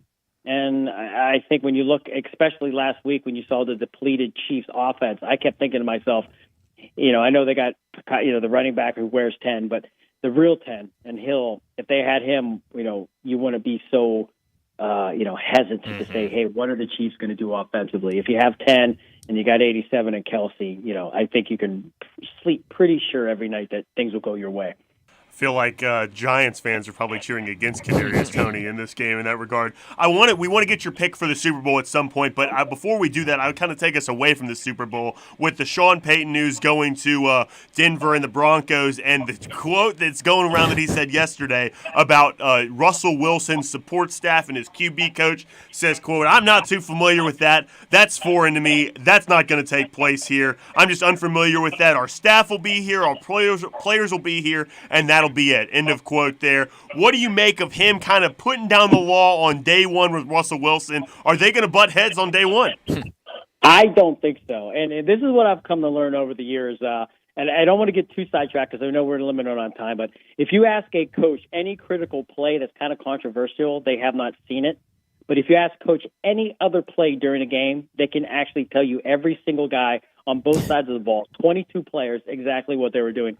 I think Peyton had a long discussion or a brief discussion with Russell Wilson where they were acclimated to be on the same page, and I think that's why he went there. I think if he knew going in there that there was going to be some friction, I'm sure he wanted to act ignorant and act like, oh, I've never heard of this. He did. If you're a head coach, they know everything. They're like the FBI and the CIA combined. There's nothing you're going to put past them. If they want to play stupid when it allows them, it benefits them, they can play that card, but I guarantee you, I would bet that Sean Payton knew exactly who was going through those doors prior to him getting there, especially with the high price cost that they brought in to bring Russell Wilson. So I love the move. I think when you look at Russell Wilson, and he's gotten such a bad rap, I think the Daniel Hassick, that offense was so bad under his system. There was still some playmakers. The defense is one of the top in the league. With Peyton's mind and his offensive, fluidity in terms of maximizing what guys can do, I think this is a win-win. And I really don't. I think he knew what he was getting into. It won't be an issue. And I think moving forward, going into last season, you thought, hey, the Broncos could be a playoff team. And I think this really supplants them as a team that could be a big upriser as we head to 2023. So you're not deterred at all by them being in a division as a Super Bowl contender? No, because last year when we went to this AFC West, you looked at, you knew the Chiefs would be players. You thought, wow, Herbert and the Chargers and all the free agents additions that they brought in, you thought they would be a lethal weapon. Who knew that Las Vegas would fall flat on their face? They look like a playoff contender. And then you look at the Broncos. Russell Wilson, fantastic defense. You got Javonte Williams. I know he got hurt, but, you still had Gordon, and they brought in Murray. You had Sutton, all these weapons. Like, wow, this is, Jerry Jeudy, you're just like, wow, this team can compete. The Raiders and the Broncos never came close to living up to expectations. The Chargers, I think we've come to the conclusion, they're the Chargers under Staley. They're just going to remain a team that has a lot of hype but not a lot of hope. And then you have the Chiefs, who with Mahomes and Reed, they're just a sound, oiled, fluent, working machine that just, I didn't think they would be this good. But 14-3, the top team in the AFC, and now they're playing in the Super Bowl, I think for the third time in the last 4 years. Since we're talking about a somewhat West Coast team, I'll ask about another one. It came out earlier today that the 49ers are going to hire former Panthers interim coach Steve Wilks as their defensive coordinator, taking over for DeMeco Ryans, who's now going to be the head coach with the Texans. What do you think about this move? I had to see the brunt of that 49ers defense when they kicked my Cowboys out of the playoffs. But what can Steve Wilks add or kind of improve on that defense for the 49ers? Well, I'm not going to lie. I don't know what he can improve on. I think it's if he can maintain and keep it at that level. Robert Salah, he had that defense, and then Ryans took over, and it didn't miss a beat. So I think it's, every coach is going to have their own little integral differences. But I think the mainstay is don't change too much. Allow the talent you have, flourish. And I think Wilkes did that. I feel bad that he wasn't able to, keep that job in Carolina. I thought he did a magnificent job under the circumstances, and even the Cardinals job. I know a lot of people I shouldn't say I know a lot of people, but I do know some people at prominent levels that really thought, what happened in Arizona, didn't go down in a good way. So he's one of those guys that I think that the people from the inside, in terms of NFL personnel, hope that Wilks gets a job to coach as a head coach again. Yeah, and I was just kind of looking back because I can't even remember what I did yesterday. And when it comes to last week, I can't remember what days things happened. We have not been able to talk to you since the Tom Brady retirement, so I definitely want to get your thoughts on that being the second year that he is retired now from football. Bo, do you have the high bid on the sand on eBay right now? Ooh, that's a good question. I do. The $100,000 for a jar of sand, that's good stuff. I mean, it's legendary sand. And listen, I spend $100,000 on sand, but I don't care about what I'm spending, so I'm just telling you. You know what? I took a beating the next day. We did Sports 56 last Tuesday, talked about Brady, and we were actually leaving Senior Bowl practice. And the group of guys I was with, I was like, hey, I got to get back. I got to do Memphis radio. So they all said, hey, they all went back to their rooms and they listened. And then they got back and they were like, oh, man, that was fun. It was fun listening to you. And then we talked about Brady, and then I got scorched the rest of the week on, I bet Brady, he's going to San Francisco. So I heard a earful of that. I still, listen, we saw this last year. Even his Fox contract, it allows him that open year window. Ooh. I just listen, until he doesn't play, until week 18, 17 weeks are played with the bye week of the National Football League in 2023, then I will believe he's retired. Other than that, I don't believe a word he said. Listen, he's an addict. He has an addiction to the game of football. And I don't want to get into the personal stuff, but we know everything going on in the sideshow of his life in terms of marriage. She wanted him to quit. That was a big hurdle. And what's he do? He comes back. So I just think it's easy to say after the season you're PO'd, you're upset with the way the season ended. When you start getting to those mid-March and you're kind of wondering what you're going to do, you're kind of getting bored. I think that's when he's going to get antsy. First team to call us up that's in a real pinch, I'm going to find it hard to believe that he doesn't want to scratch that itch. So I'm going to stay very firm again in that state until the season ends and he doesn't take a snap. Then I'll believe he's retired. Never say never. Yeah, and the Fox thing going to 2024, I think it's a huge thing. That just gives him that whole window. So I think that's a big thing to look at. I like the way you think, Bo. I'm on the same way as you. All right, without further ado, been waiting all segment. All segment the Super Bowl pick here: Chiefs, Eagles. Really who do you got winning? Yeah, seriously, who do you have winning this game? And what's the score? I'm going to pick the Eagles, and I'm going to pick the Eagles winning 38-31. Wow, big good game. Nobody's predicting a rock fight. It seems like, Bo. It could be. I was going through scores. I think if you really break it down, I think the Eagles are just a better football team. Yeah. I mean, their defense, I think they had 17 interceptions, 70 sacks. The Chiefs had 11 INTs, 55 sacks. I think the defense is full of playmakers, and I think offensively, if you take Mahomes and Kelsey out, I just think the Eagles just have more weapons. Andy Reid's not great in big games. I know he's great. He's at a Super Bowl, but he does have a label. And if he didn't get that win over the 49ers, he would be labeled as the greatest coach to never win. Now he might end up with 2. And then I kind of look at Reid as an Elway. Prior to Elway winning the last 2 Super Bowls, he went several times to the Broncos, but 3-4 times, and he couldn't get over the hump. You just thought he would end his career as a great, like a Jim Kelly, great, but never getting the ring, having the opportunities. So I think the pressure's on Reid, Nick Sirianni and the company. I think they're young, and I've said it all year. They just have a swagger about them. I think they're playing with a confidence. I think Mahomes isn't 100%. Juju isn't there. They don't have Tyreek Hill. That's a lot to get over. But if they do, then I think it would be a remarkable job by everybody in the Chiefs organization to get over a team that I do think they're outclassed a little bit by what they have in Philadelphia. Are you guys waiting to the end of the week to give your guys' pick? We're going to wait till Friday. We're going to do it Friday afternoon. Yeah. But I am worried, Bo. I think this is going to start the Eagles dynasty that I definitely don't want to be a part of as a Cowboys fan. I would. And I don't know how much time you have. And I love all these guys. I love Mahomes. I love Kelsey. I love Chris Jones. And on the Eagles side, I love Miles Sanders when he came out of Penn State. But Jalen Hurts, I mean, the character he showed at Alabama when Tua took over, he never missed a beat. If Joe Burrow didn't have the season he had at LSU, arguably the second greatest season we ever seen in college football was when Jalen Hurts went to Oklahoma, but that was overshadowed by the brilliance of Burrow. I just think if I would love to see Hurts have his opportunity in the sun as well. I think he's handled everything with a class act mentality.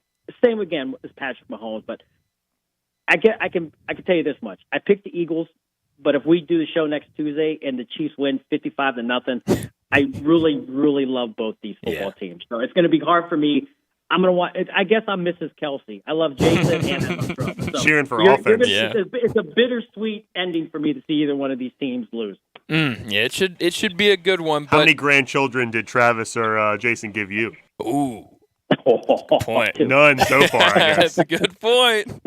But, Bo, we will talk to you next week. Enjoy your game tonight. That hockey is going to be a fun one. And thanks for joining us. Thanks, Bo. Hey, you guys enjoy Super Bowl week. Stay safe. Thanks, Bo. This hour of our show brought to you every day by DeSoto Auto Sales at 5704 Goodman Road and online at DeSotoAutoSales.com. Very proud to serve DeSoto County and the surrounding area where all the cars are thoroughly examined, test-driven, checked out bumper to bumper, head to toe, with an unlimited inventory of every make and every model you can imagine. If it's not on the lot, they'll go find that special car just for you. You walk in and you're treated like family by kind, courteous staff, laid-back atmosphere, down-home environment. They care about your time. They want you to enjoy the ultimate car experience.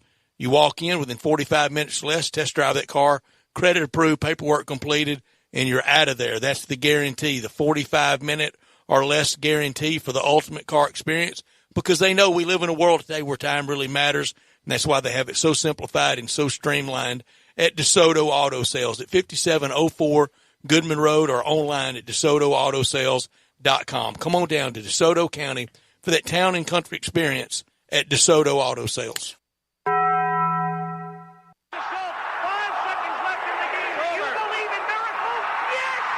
Go crazy, folks! Go crazy! This is for all the biggest crunch time. You are looking live. In your life have you seen anything like that? Goodbye! Hello, Haskins. It's obviously crunch time. Hammer, nail, coffin, this baby is over. The double steak grilled cheese burrito, so good. Double the steak with nacho cheese sauce, seasoned rice, red strips, sour cream, and the 3-cheese blend wrapped inside a warm flour tortilla with even more 3-cheese blend grilled on the top. The double steak grilled cheese burrito, it hits the spot now at Taco Bell. And at Taco Bell, when they say they are feeding people's lives with unexpected good, they mean it. Bowl food you can't get anywhere else. Well, what I learned today, and we've kind of been talking, everyone's been talking about it a lot since it happened. Not everybody.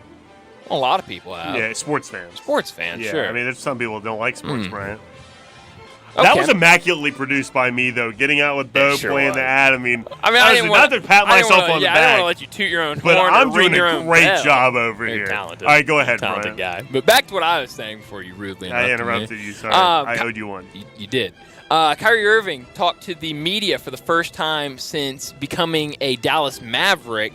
And first off, it was announced that he will make his Mavericks debut Wednesday night against the Clippers, so tomorrow night. And then he also said that there were times, quote, there were times I felt very disrespected by the organization, and then he said that with the contract extension dispute that he wasn't getting transparency and honesty from people in the front office. Later he said, for me personally, sitting in this seat today, I just know I want to be in a place where I'm celebrated and not just tolerated or just, kind of dealt with in a way that doesn't make me feel respected. So we kind of know, we've talked a lot about that, kind of the turbulence that was with the Brooklyn Nets and him. I think a lot of the behind-the-scenes stuff with him kind of, made it difficult for that front office to really determine, hey, this guy's been an all-star when playing on the court. He deserves this extension. So there were definitely some things, and I think for him to get away from that is big, but I think there's always going to be that spotlight on him, even though he's in a different organization and in a different situation now with Dallas. I mean, for me, it's not unrealistic for a guy that scores 30 points a game to ask for a max-level extension. At all. Any other player in the league that's averaging 30 points per game is going to do the exact same thing. So I don't blame him at all for asking for a trade. I don't think he's blowing up what's happening in Brooklyn. I don't even think KD blames him for doing it. He's scoring 30 a game. KD's out. He's single-handedly willing them to victories. I mean, literally. The Nets are still top 5 now in the half game back of the Cavs, but top 4 or 5 in the East, and so he deserves it. And you watch some of those games. I mean, in the fourth quarter, it's just, hey, Kyrie, do your thing, take over, and win this game for us. I saw Jason Kidd wearing a weird hat with dice on it, a Dallas hat with dice on it. Dumb Interesting. hat. Not relevant to what you were saying, but dumb hat. I appreciate the input, though. What I learned today is, the trade deadline week, Bryant. The news never stops. We talked about Kessler Edwards going to the Kings. Yeah, we did. That was the big trade. No, it wasn't. Before that, Shams reports Dwayne Dedmon going to San Antonio. That's the big one. Huge trade. They wanted him out of Miami ever since he lost his temper on the sideline and threw a Theragun on the court. No, it was a Theragun, not a shoe. Threw a Theragun, had an argument with, he just wants more PT, and he's not getting it. They got other centers that are young that they like. And this is the best news of the day. This is a report. I can't even call it a rumor. It's a report from Michael Grange, I believe is how you say his name, and he works for Sportsnet in Canada. Today after practice, Masai Ujiri motioned for Pascal Siakam to join him in his office. I mean, how about that? You want trade deadline news? It doesn't get any juicier than that, man. So that's what I learned today is the trade deadline in the NBA never stops. No big bombs yet, but just keep your nose to the grindstone, keep your ear to the street. Is that what you say? That's right. Keep your ear, keep your third eye open and then your ear to the street. And something's going to happen. You're a wordsmith. Completely blow up Toronto? No, I don't think anyone's going to sell. There's no sellers. There's literally no sellers. Even Toronto is literally tied for the 10th place spot. They're in the playoff. And all the teams that are out are already in rebuild mode. Literally, they're not all selling too young. who they have. They're building up that. Yeah, it's a weird time in the NBA, but with the play-in, I mean, it kind of has to be like that. What I could have done without. I like that though. I do too. I mean, every game seems more teams competitive. I think it makes for a better product on the court. But except those stinking Rockets. That's right. You won't allow me to watch the Rockets anymore. No, I won't. They need to get Şengün out of there. And while you're at it, get Boban out of there, too. He deserves someplace to be celebrated as well. Well, what I could have done without is actually some scary news happening down in Fort Myers, Florida. Jerry Lawler, the King, was rushed to a hospital. I'm not sure if it was earlier this morning. It sounds like he had a medical emergency last night and had to be taken to the hospital. It sounds like he's in somewhat serious condition in the hospital. So definitely I want to send our thoughts and prayers to Jerry Lawler, certainly a Memphis icon down at one of his condos down in Florida. So hopefully this isn't anything serious. I know he's had health problems in the past, but hopefully this isn't anything serious and that he can make a full recovery and kind of bounce back. I know he's very active going to games. People always see him out in the community. So hopefully he can bounce back and be back out in that community very soon. Has there been an update? Is he doing okay? I have not. Oh, okay. So here's an update from Bleacher Report Wrestling 2 hours ago. Jerry Lawler underwent surgery and is recovering after suffering a stroke. That is per WMC Action News 5. So that looks like the latest is that he did have to have surgery. Well, that's good, I guess. I don't really know what. Thoughts and prayers. Thoughts and prayers for sure. Hope he's doing all right. What I could have done without, changing the tone a bit. Please. What I could have done without is a couple things. I could do without the trade machine. It's destroying our society. But what I really could have done without. I mean, it's always been destroying our society. Destroying society. Now the Grizzlies are getting DeRozan. What are we talking about? I mean, trade for. Why would the Bulls trade for DeRozan? Let's trade for LeBron. Not what I could do without, though, Bryant. Totally not related at all. What I could have done without is Tony Romo. They're. multi-million-dollar man, hundreds of million-dollar man over at CBS. Apparently, CBS executives are nervous. You got Greg Olson doing a really good job at Fox. Yeah. Tom Brady's about to come into this role. CBS, this is the language they used, according to the New York Post. Planned an intervention for Tony Romo. Not a drug intervention, not alcohol. No, you're not preparing enough. And I heard reports out of Miami for that standalone game in the playoffs that they did, that they had to cut him off from talking to people because he was talking to them too much. Whoa. So on one side, CBS think he isn't preparing enough. The Dolphins said, shut up, Tony. We got to get ready for the game. I don't know who to believe. I could have done without all this. And I mean, you think about, he had such a great year last year. predicting plays pre-snap. He'd be like, "Oh, That's this what is exactly what's going to happen." Is he's not doing that kind of preparation anymore. Well, I think he gave him a big head after last year. Everyone was talking about how good of a job he did. He thinks he doesn't have to prepare as more. The game's changing constantly. In fairness to Tony, he could walk into doing his broadcasting role, and all the film that he watched as a player was still relevant to all the teams. Yes. As things change, players change, schemes change. Game's evolving. He has to watch. He's not going to do the film he did as a quarterback and anymore. CBS tried to, CBS. I just think it's funny it's an intervention. I mean, that's well, hilarious. but they tried to, once that came out, they tried to come out and say, well, we have postseason intervention. They didn't call it intervention, but we talked to all of our guys after the season and just kind of, make sure we're all good. TV executives are stupid. The reason why they're talking to him is because people are praising Greg Olson on the internet. Let's call it what it is. Yep. TV executives don't have a magic formula to who's doing a good job. They were praising their guy last year. Exactly. Now they're praising Greg Olson. They see Greg Olson's doing a good job. They're like, oh, my God, we got to get in this guy's ear. We got to talk to this guy. TV executives are dumb. What I'm going to keep an eye on tonight, a lot of college basketball. 2 ranked matchups going on right now. Marquette at UConn, Rutgers at Indiana. But later tonight, we've got NC State, number 22 NC State, at number 8 Virginia, number 17 TCU, at number 12 Kansas State. Also, if you want to watch some Amani Bates, he's on at 6 o'clock on ESPN Plus, Eastern Michigan, at Buffalo tonight. Who's Monty Bates? If you say it fast, you see it sounds like Money Monty. Bates? E-Money, because he's going to make a lot of it. Money. Is it my turn? Your turn. I'm not going to watch any of that college basketball crap Brian was talking about. I left the NBA my first. for you. Thank You're you. welcome. Thank you very much. Jeez. And I had to give the little dig into college basketball. It's okay. I'm going to watch. Throw you a bone here. Thank you. We could do more dog puns later if you want to. I am going to watch Night Court on NBC tonight at 7 o'clock. Wow. Episode 5. Tune in. Very good. John Larroquette. Oh, you said it wasn't very good. It's growing on me. Oh. It's better than this How I Met Your Father crap show that's on Well, Hulu. that's a Hulu original. Terrible.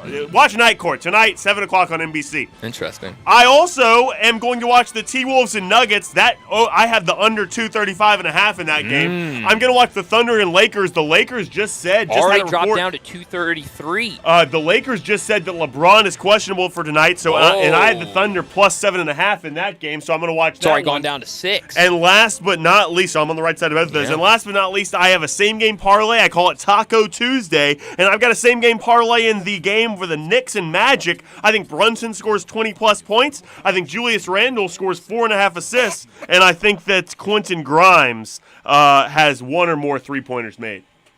Huh. So you don't usually come with the same-game parlay. So no, it's Taco Tuesday. That's what I do on Taco Tuesday. Taco Tuesday. Interesting. You have 30 seconds, I have by the 30 way. seconds because you played the wrong thing. Yeah, you don't have to tell people that part. Well, not my first time. It's okay. It is okay. I definitely pressed the shift button, too. I must have pressed enter. It's okay. Nobody knows what we're talking about. It happened. You have 15 seconds. Okay, well, also tonight, this is just me personally, Kraken back in action, so if you want to watch good hockey, go watch that with the Seattle Kraken. But I want to thank our guests, Rob Fisher, Brent Beard, and Bo Marchand today. Also, the Grizzlies on tonight. You didn't even mention the Grizzlies. We're going to be watching the Grizzlies. But that's all for us today. Ole Miss basketball versus Georgia is up next. He goes up one-handed tomahawk. Ruffin for 3. Good!